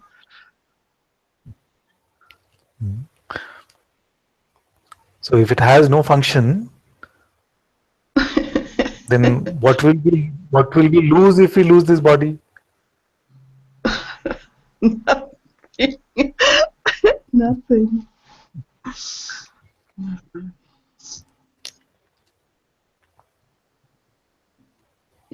You know what is happening here? I can just. It is just. An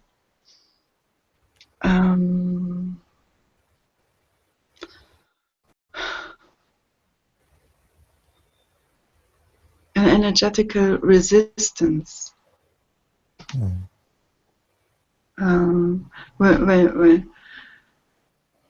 So I don't know what I'm saying, but can you let's look at it another way also. Yeah, please. There is no body which has ever been born, two of the senses functioning. I don't know whether this is true scientifically. My feeling is that it is true.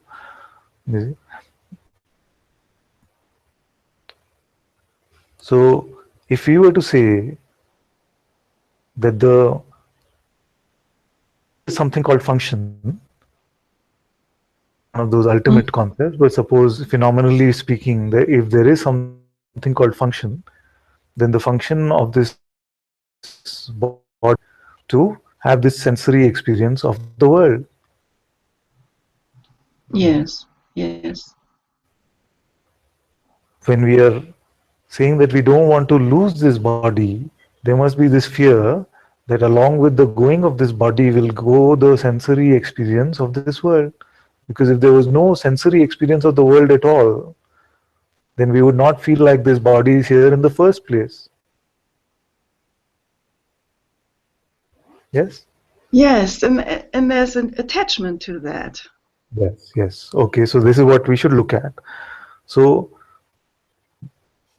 there must be an attachment to this sensory experiencing, which then translates into the love for the body or the attachment to the body. And yet, every night, we know we've had enough of this experiencing, and we want, and then that we get more concerned about that. You see, so there's we experience every day. There is a certain limit to all forms of sensory experience, even the best ones. That's why Papaji had this very beautiful example where he said that you could be on your wedding night in the arms of your beloved, but if you had enough of experiencing, then even then you will say, okay, leave me alone, I'm going to sleep. You see? So there are limits to all sensory experiences. You see? So as long as there is an urge within consciousness to experience itself in a sensory body will be available to us. You see? It is experiencing so many different realms. It creates dreams. It creates all these realms so that it can experience itself in those ways. Experience all that sensory experience. You see? So consciousness is unlimited. We don't have to worry. If the urge is there in consciousness to experience in a sensory way, it will create a body for itself. You see? So it's really not a concern for our mind, because the mind cannot even create sleep, or the mind cannot even wake up. You see? And the urge for sensory experience dissolves, then this appearance of this body dissolves. And at that point, we don't really know. Maybe all of this day is just a dream. We'll have like this together. We don't really know these things. We just presume that, okay, I'm going to wake up tomorrow morning. Maybe actually there is some other realm of time in which we experience 1,000,000,000 years between going to sleep tonight and waking up tomorrow. We don't know these things, you see. Maybe we never experience this body again. You see? Maybe it is just here this instant. And only idea of, you see. So the mind cannot grapple with these topics at all. No, but Father, where this what came up here was now what is what the sense of being will also be gone when the body is gone, or not.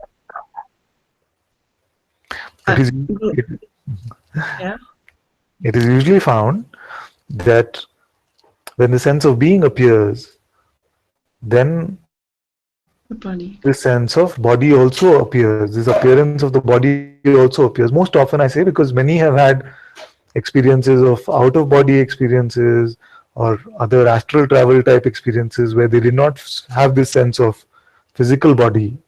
You see, some experiences like this have happened here also, where it felt like eyes were closed and I was sitting somewhere, and it felt like without this physical body I was able to travel to any part of the universe, and it became, the appearance became that the entire universe became just a flickering light in front of me. You see, I'm not trying to give any specialness to these appearances because they were also just appearances after all, but there are, what I'm saying is there can be the experience of beingness without necessarily it being attached to a physical body, you see. But mostly it is found that as being appears, also this sense of body appears, you see. That which is concerned about the loss of being is which one? Can you repeat? Sorry. Yes, that which is concerned about the loss of being itself is which one?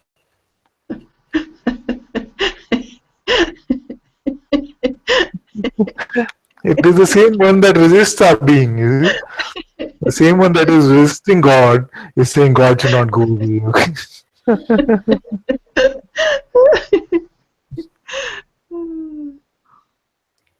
No, all just presuming. I can just see all the presuming of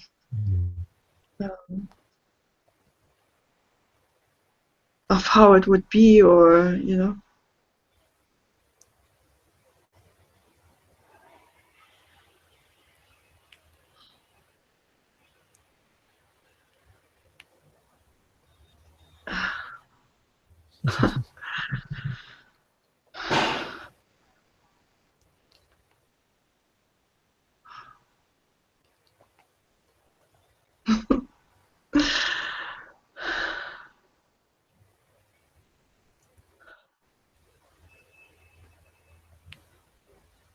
This is a persistent thought which is coming, which I can now see. Yeah. It was not. Yeah. That, you know, when this body dies, this being will also be gone, or something, you know, and this even or beingness is not possible without this body. Yeah. And there's the attachment. And yet this same beingness also dissolves every night along with this entire realm of appearances. Who is controlling the arising and the dissolution of this being? That is beyond anything that can be fathomed on this realm at all, because this realm is only presence, you see.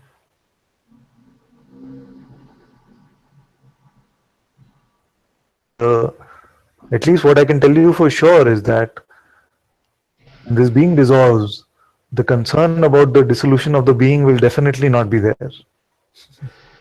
Because that concern is only just an appearance in the light of the being itself. Yes, right. The same as this fear or everything what is going on is really it is actually nothing. It is really nothing. Yes. It's really nothing. It's just I don't know. It's just nothing. I cannot even say that it is energy anymore. You know, some kind of energy anymore. So it is really nothing. Yes. That's why it's very beautiful what happened with Bhagwan as a young child, that I'm dying, I'm dying. And then what happened? Some grace happened for him where he said, okay, right now I want to see clearly what happens when you die. You see? So he just lied down and said, okay, I'm going to die, let me see how what happened. You see? And what died? There's the sense of the separation, there's the sense of the identity, it died. You see? It's beautiful, thank you beautiful sharing. Yeah, thank you for remembering. Yeah, yeah, great. Oh, great. Thank you so Thank much. you. Very good. Very good. Okay, I missed a lot of the chat.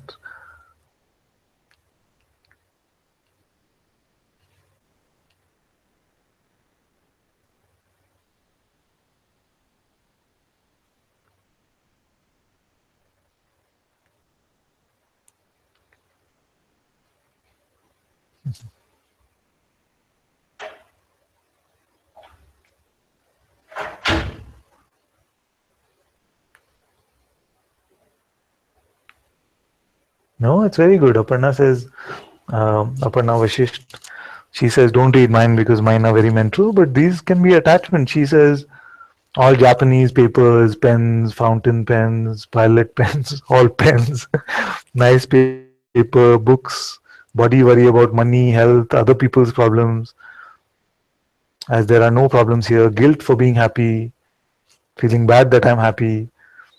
Then she says, I apologize to the Sangha and Father, I need to contemplate more. No, this is very good. These silly things, you see, pens. I've told some of you the story of I used to have this attachment to these very nice fountain pens. So I was so broke that I had 18 rupees in my bank account and I couldn't buy a chef or some fountain pen like that. And I actually sat and cried that day saying, what has my life come to? And you see? So all these can be attachments. We have these ideas about ourselves because being in business, being in the corporate world, these kind of things, other people will be wearing, very fancy pens, and you say, that's the way to be. Because then you also have to wear. Then if you lose it, it causes suffering. You see, if you have not even money to pay the rent and you feel like, oh, I want a pen. It's very funny, actually. It seemed like just something else was operating here at that time. But when she says pen so much, I remembered it was here also this. It got picked up as a belief, you see. It becomes part of your identity, these things. Oh, this one has this fountain pen, Mont Blanc, and these kind of things.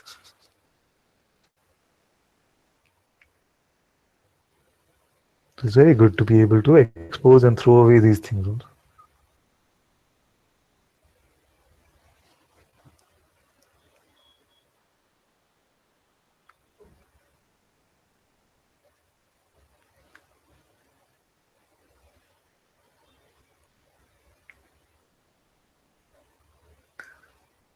Anil says, God of sleep, always sleeping, my son. Father, please bless him. At 26, he has retired like his father.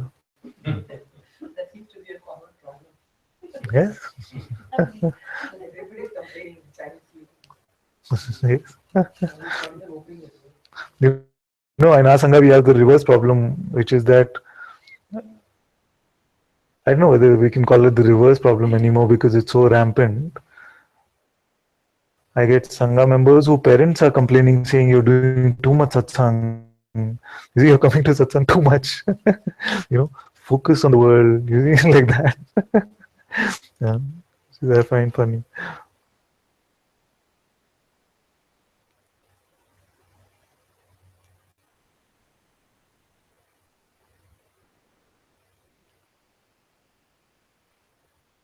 I'm reminded for some reason about the Yoga Vashisht.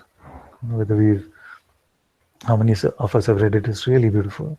Where in the first chapter is basically the dispassion of Ram, a young prince who had everything available to him in life. but he saw through the game of this realm, and he sees through everything. He says, what is the point of this life? As a child, you want toys. As a grown-up, as when you're middle-aged, you're so attracted to lust, and you grow older, you're so fearful about the body. This whole life goes like this, start to end. You see, in a play of these attachments and getting things and losing things. Young prince like that. And if you were to just read it, it seemed like when you read that chapter, it's like he was really depressed. You see? And then how his encounter with the sage Vashisht happens, and it's really, this book is something. It's really beautiful because it talks about things like, even before the movies like Inception and all were made, it talks about dream within the dream and the dream within that. It's really blows up the idea of reality of this realm. You see, I remember those days many years ago. I used to read this book, and I would read a chapter or two, and I'd just be sitting like this. Then my wife would come into the room and say, "What's wrong with you?" I'd just be sitting. What is real about this world? You see? I'd just be sitting, sometimes just blank like this, or sometimes contemplating. What is so real about this world? Who is here? You see, these kind of things. I should come into the room and see this blank stare on my face. What is wrong with you? Beautiful, beautiful times too.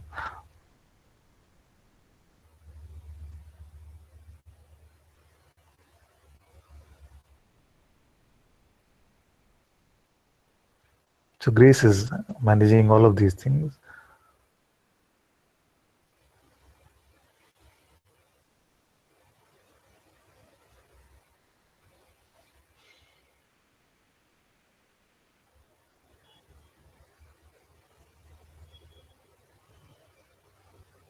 And of course, all our blessings are always with him. My feeling is that as you become more and more open and shining in the light of your presence, and in any case, even your wife she loves Muji as well, Guruji as well. So your presence, as it is, will bless your son. Everything will be fine.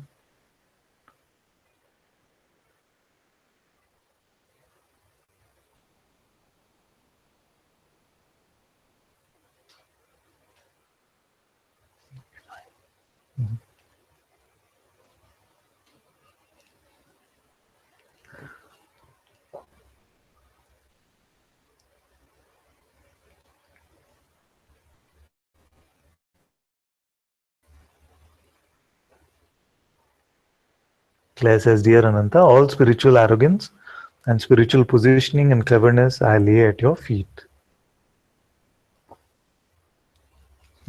So sweet. She always says something like this, but I've never once found her to be arrogant about anything at all. So maybe it's just like some deep-rooted idea that she's arrogant. I find her always full of so much sweetness. Now she's hiding.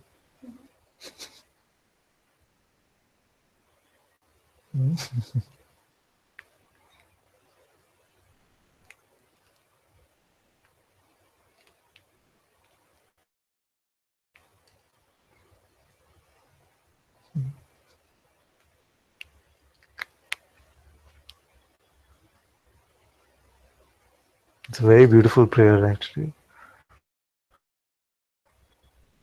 One that is always here as well. If there's any arrogance here, if there's any specialness, any belief in that which is false, may my Master's grace whack it out of me in double quick time, no matter how painful it has to be. It's quite an explosive prayer, though. You see, many times we make this prayer and we come to Satsang the next day and we're like, Oh man, that prayer is really something. Many have also complained to me and say, Father, why do you say whack it out of me? Why can't you just say gently dissolve? And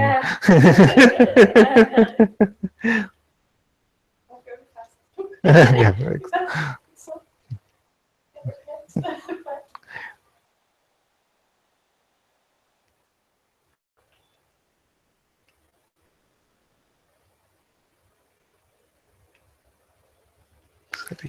very good.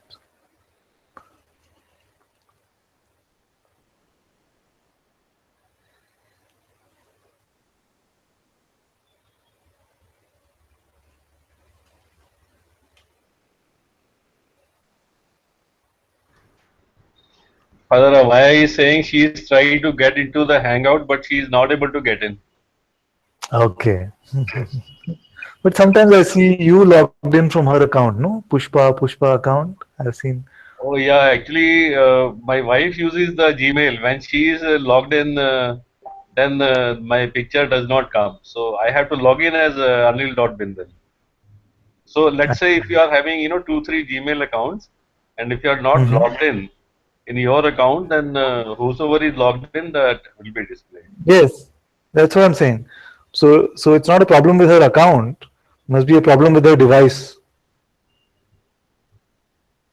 No, the account has nothing to do with the login. Yes. So her Gmail is functioning well. Her Google account is functioning well.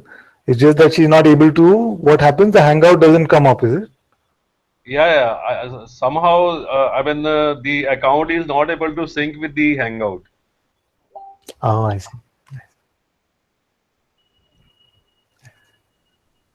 Amba is also We can get us.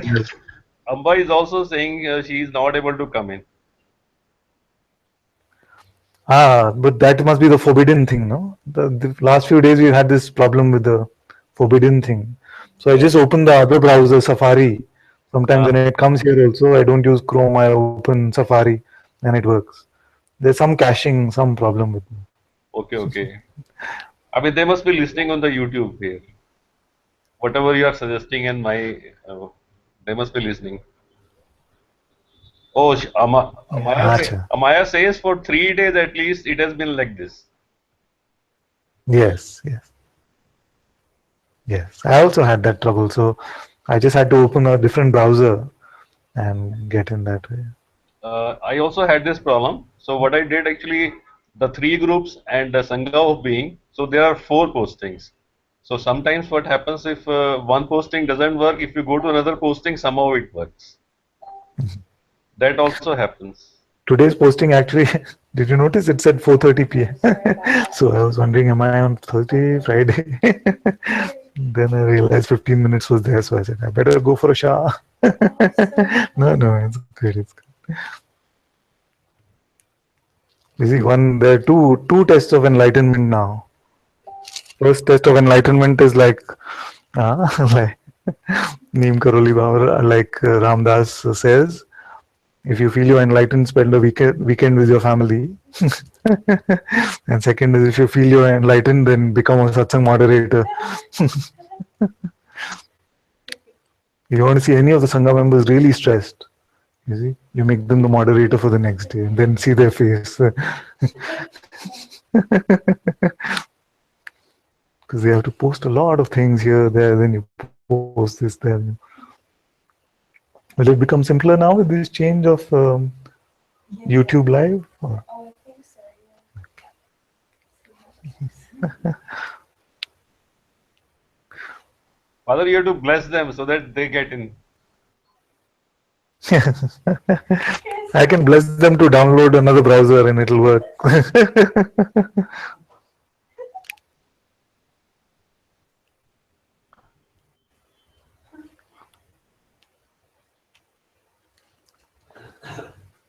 If they're on Chrome, they can also try incognito mode. So yeah, you can try incognito mode and it'll work because it doesn't have the identity, so to speak.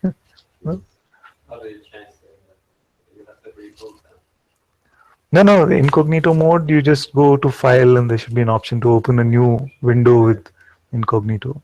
No, right click on the icon itself, it gives. Okay, on the right click on the icon and then you get those.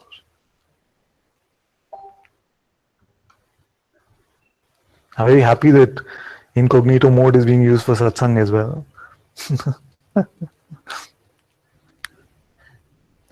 Aparna says, Father, I had a beautiful dream where I was in Thiru ashram and Bhagwan was there.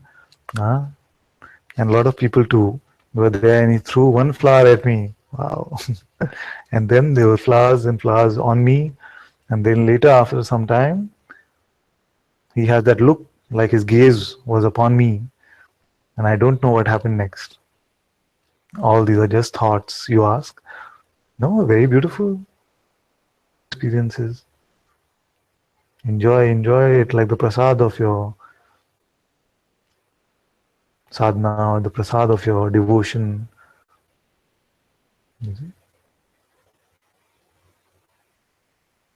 It's very good.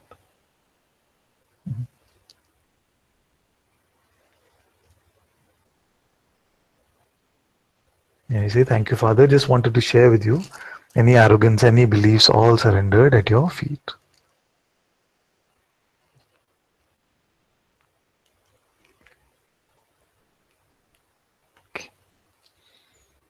Okay, let's sing at least one bhajan before we go. You want to say something? Yeah. I told you about my son being retarded. Yeah. And on the 8th day of his death, we had to come home and we have to do some, give something to the poor in the festival. Yeah. So I had come home and that day night, I dreamt that everything was so beautifully decorated. Oh. And the sun's face is coming like this. And he's showering so many flowers. Yes. The flower thing. Just like that, he's showering flowers. That's what I dreamt. He never comes to my dream like this, but he comes often to this dream. Yeah. And once or twice I saw him lying on the lap of Bhagwan. Oh. I used to tell him, what is this? I don't know whether. It's very beautiful. Very beautiful. It's an illusion. It's very beautiful. Because somebody, the child lying on the lap of Ramana Maharshi, something, So nice. I feel blessed that he's happy. That yes. He must be expressed that he's happy. Happy, yes. That I took care of him. Yes. It's very beautiful.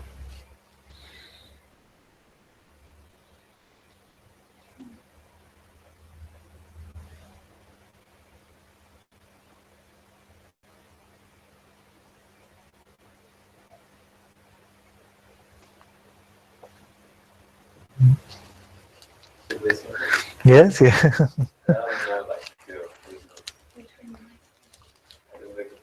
Sit on the Sri Ram chair.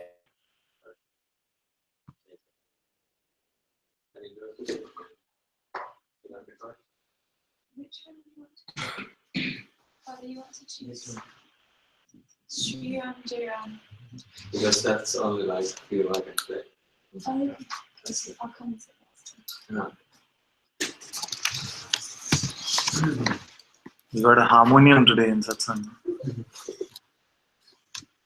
Is this the one you bought? You said you were buying. You bought it?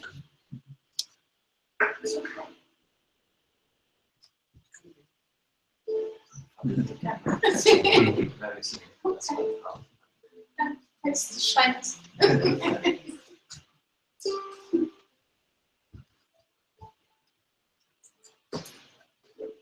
Is it possible?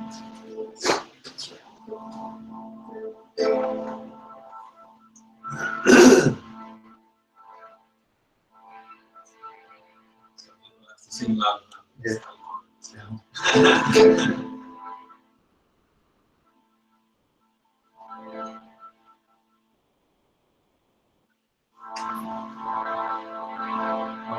Sri Ram Jai Ram Jai. Om Sri Ram Jai Ram Jai Jai. Sri Ram Jai Ram Jai. Om Sri Ram Jai Ram Jai Jai.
That's the chord spot.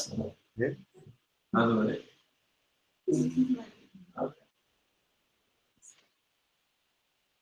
Yeah,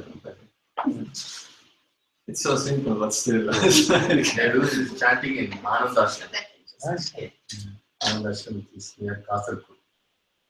Just before Kasaragod. When Papaji was there, 64 he left his body. Ramdas is name. Papa Ramdas ji, he was Yogi Ram Surat Kumar's Guruji. Good. I haven't tried it after that, but we go to the ashram, Yogi Ram Surat Kumar. Yeah. Yes. And we go to this name is it's before Kasaragod. I cannot non-duality. No. Yogi Ram.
Hari Bol.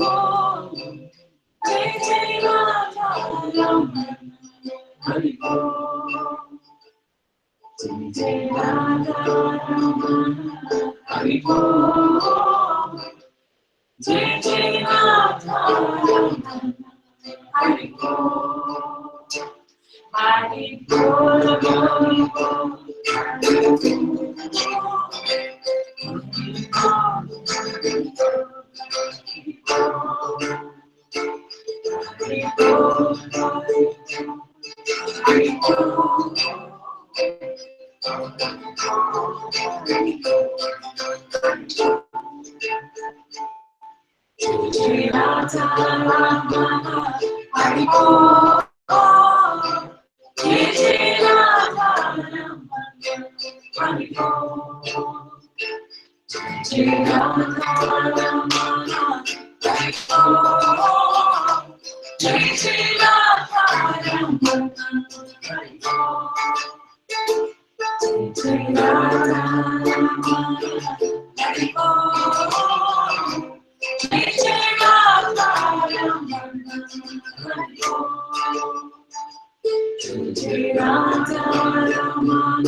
Hari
Nanda Nanda, Ananda Nanda Nanda, Govinda Nanda Nanda, Gopala Gopala, Nanda Nanda, Ananda Nanda Nanda, Govinda Nanda Nanda, Gopala Gopala, Nanda Nanda, Ananda Nanda Nanda, Govinda Nanda Nanda, Gopala Gopala, Ananda Nanda Nanda, Govinda Nanda Nanda. Gopala, Gopala, Nanda Nanda, Ananda Nanda Nanda, Govinda Nanda Nanda, Gopala, Gopala, Nanda Nanda, Ananda Nanda Nanda, Govinda Nanda Nanda, Gopala, Gopala, Nanda Nanda, Ananda Nanda Nanda, Govinda Nanda Nanda, Gopala, Gopala, Nanda Nanda, Ananda Nanda Nanda, Nanda Nanda, Gopala, Gopala, Nanda Nanda, Ananda Nanda Nanda, Govinda Nanda Nanda, Gopala, Gopala, Nanda Nanda, Ananda Nanda Nanda, Govinda Nanda Nanda, Gopala, Gopala.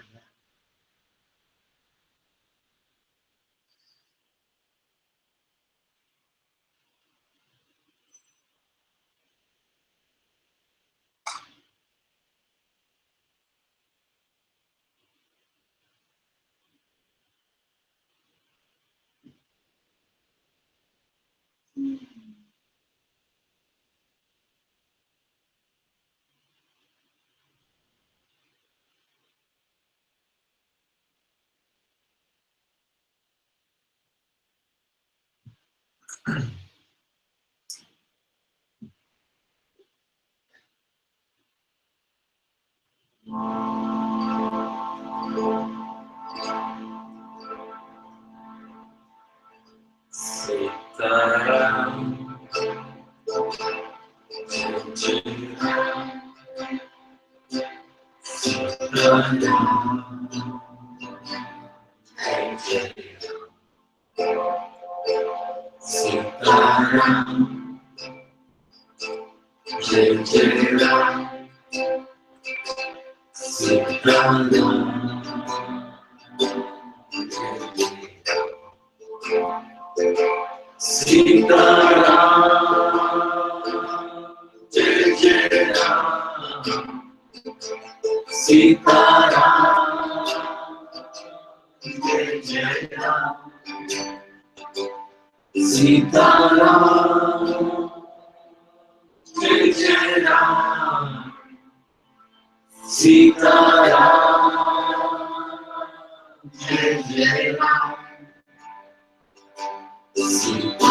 Sitaram, Jai Jai Ram, Sitaram,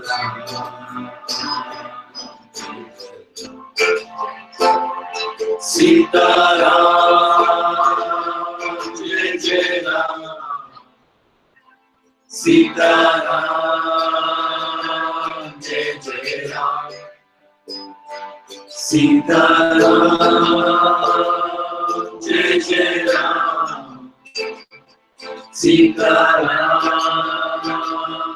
Jai Jai Ram, Sitaram, Jai Jai Ram, Sitaram,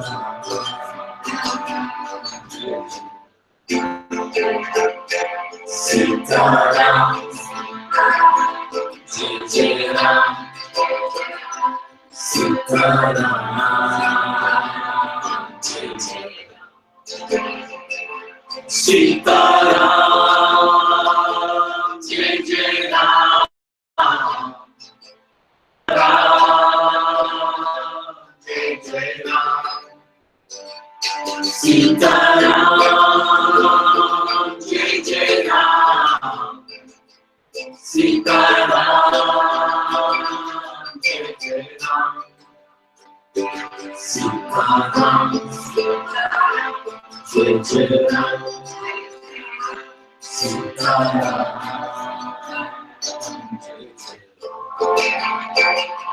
Sitaram, Jai Jai Ram, Sitaram,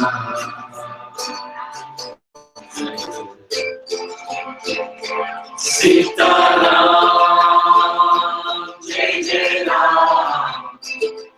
Sitaram,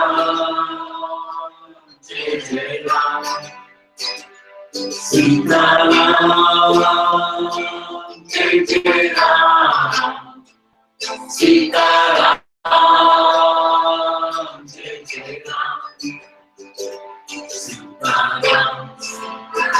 Jai Jai Ram, Sitaram, Jai Jai Ram,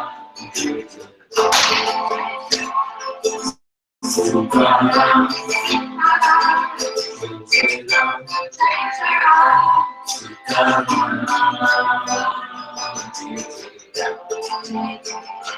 Sitaram,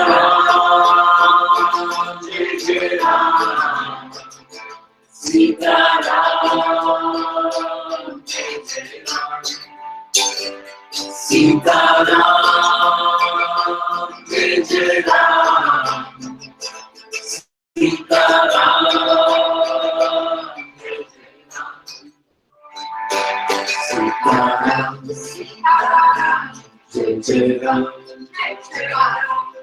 Sitaram,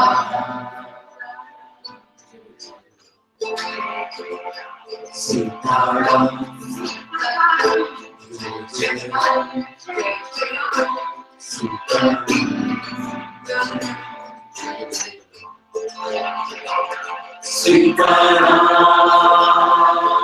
Jai Jai Ram, Sitaram, Jai Jai Ram, Sitaram, Jai Jai Ram, Sitaram, Jai Jai Ram, Sitaram, Jai Jai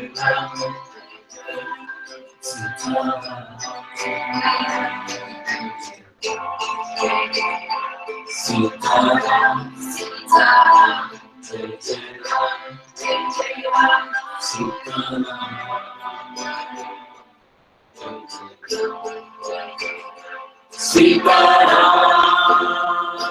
Jai Jai Ram, Sitaram, Jai Jai Ram, Sitaram, Jai Jai Ram, Sitaram, Jai Jai Ram, Sitaram, Jai Jai Ram, Sitaram, Jai Jai Ram, Sitaram,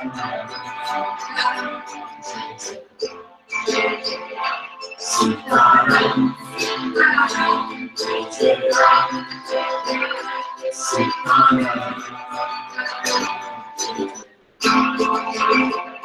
Sitaram, Jai Jai Ram, Sitaram, Jai Jai Ram, Sitaram, Jai Jai Ram, Sitaram, Jai Jai Ram, Sitaram, Jai Jai Ram,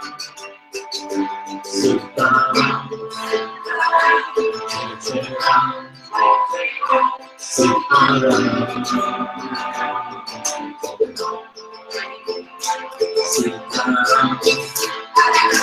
Jai Jai Ram, Sitaram,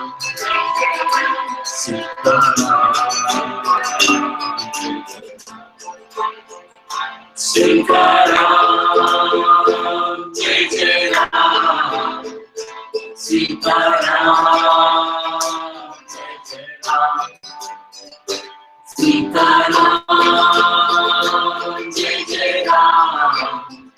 Sitaram, Jai Jai Ram, Sitaram, Jai Jai Ram, Sitaram,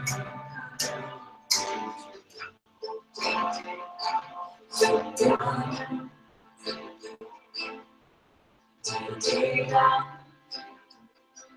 Sitaram,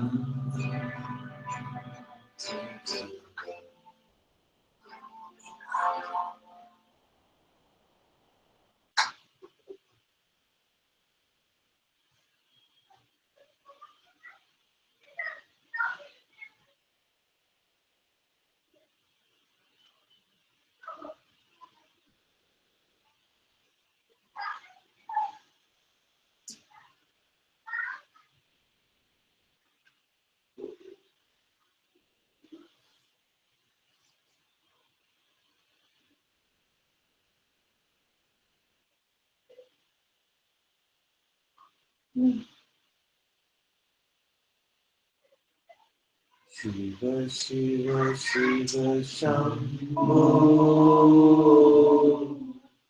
Shiva Shiva Shiva Shambho, Shiva Shiva Shiva Shambho, Shiva Shiva Shiva Shambho, Mahadeva Shambho, Mahadeva Shambho, Mahadeva Shambho, Mahadeva Shambho, Shiva Shiva Shiva Shambho, Shiva Shiva Shiva Shambho, Shiva Shiva Shiva Shambho, Shiva Shiva Shiva Shambho, Mahadeva Shambho, Mahadeva Shambho, Mahadeva Shambho, Mahadeva Shambho, Shiva Shiva Shiva Shambho, Shiva Shiva Shiva Shambho, Shiva Shiva Shiva Shambho, Shiva Shiva Shiva Shambho, Mahadeva Shambho, Mahadeva Shambho, Mahadeva Shambho, Mahadeva Shambho, Shiva Shiva Shambho, Shiva Shiva Shambho, Shiva Shiva Shiva Shambho, Shiva Shiva Shiva Shambho, Mahadeva Shambho, Mahadeva Shambho, Mahadeva Shambho, Mahadeva Shambho, Shiva Shiva Shiva Shambho, Shiva Shiva Shiva Shambho, Shiva Shiva Shiva Shambho, Shiva Shiva Shiva Shambho, Mahadeva Shambho, Mahadeva Shambho, Mahadeva Shambho, Mahadeva Shambho, Shiva Shiva Shiva Shambho, Shiva Shiva Shiva Shambho, Shiva Shiva Shiva Shambho, Shiva Shiva Shiva Shambho, Mahadeva Shambho, Mahadeva Shambho, Mahadeva Shambho, Mahadeva Shambho, Shiva Shiva Shiva Shambho, Shiva Shiva Shiva Shambho, Mahadeva Shambho, Mahadeva Shambho, Mahadeva Shambho, Mahadeva Shambho, Shiva Shiva Shiva Shambho, Shiva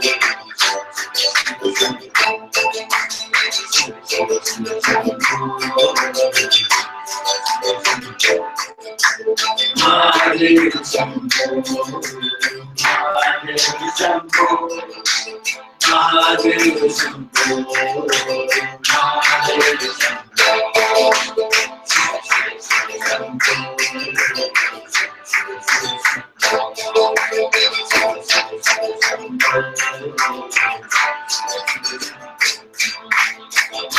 Mahadeva Shambho, Mahadeva Shambho, Mahadeva Shambho, Mahadeva Shambho, Shiva Shiva Shiva Shambho, Shiva Shiva Shiva Shambho, Shiva Shambho, Mahadeva Shambho, Mahadeva Shambho, Mahadeva Shambho, Mahadeva Shambho, Shiva Shiva Shiva Shambho, Shiva Shiva Shiva Shambho, Mahadeva Shambho, Mahadeva Shambho, Mahadeva Shambho, Mahadeva Shambho, Shiva Shiva Shiva Shambho, Shiva Shiva Shiva Shambho, Mahadeva Shambho, Mahadeva Shambho, Mahadeva Shambho, Mahadeva Shambho, Shiva Shiva Shambho, Shiva Shiva Shiva Shambho, Shiva Shiva Shiva Shambho, Mahadeva Shambho, Mahadeva Shambho, Mahadeva Shambho, Mahadeva Shambho, Mahadeva Shambho, Mahadeva Shambho.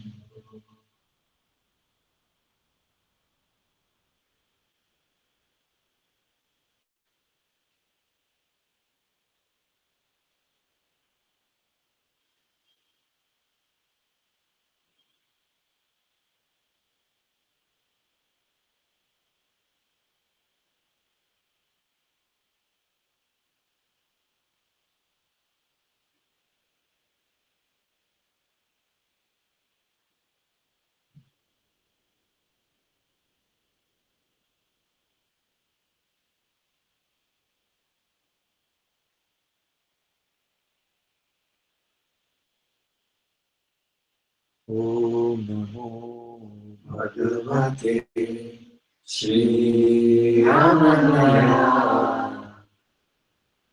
Om Namo Bhagavate Shri Ramanaya. Om Namo Bhagavate Sri Ramanaya.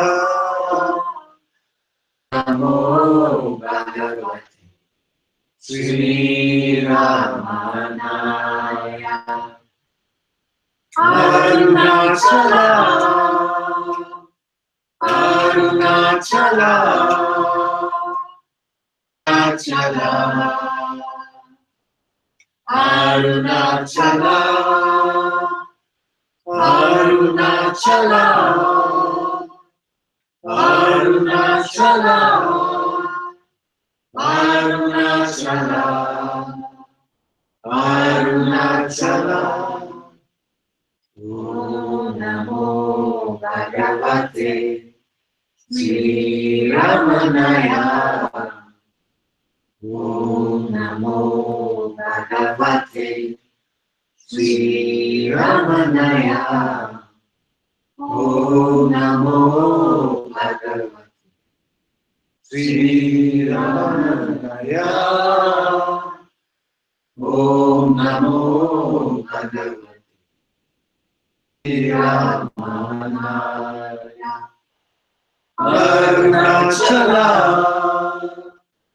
Arunachala, Arunachala, Arunachala, Arunachala, Arunachala, Arunachala, Arunachala.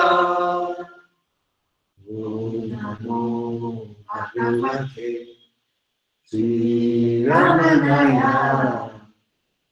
Om Namo Bhagavate Sri Ramanaya.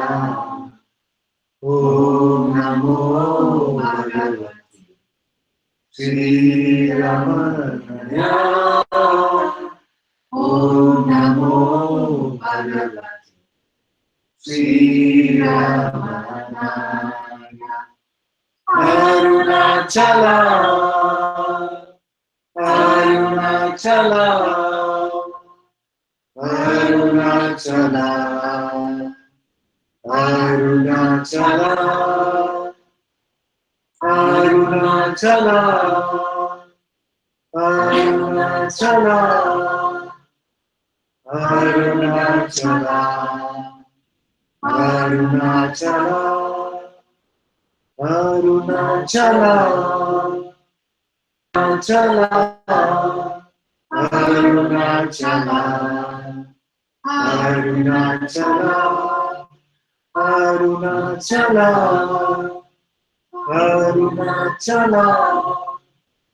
Arunachala, Arunachala, Arunachala, Arunachala, Arunachala, Arunachala, Arunachala.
Thank you all so very much for being in Satsang today.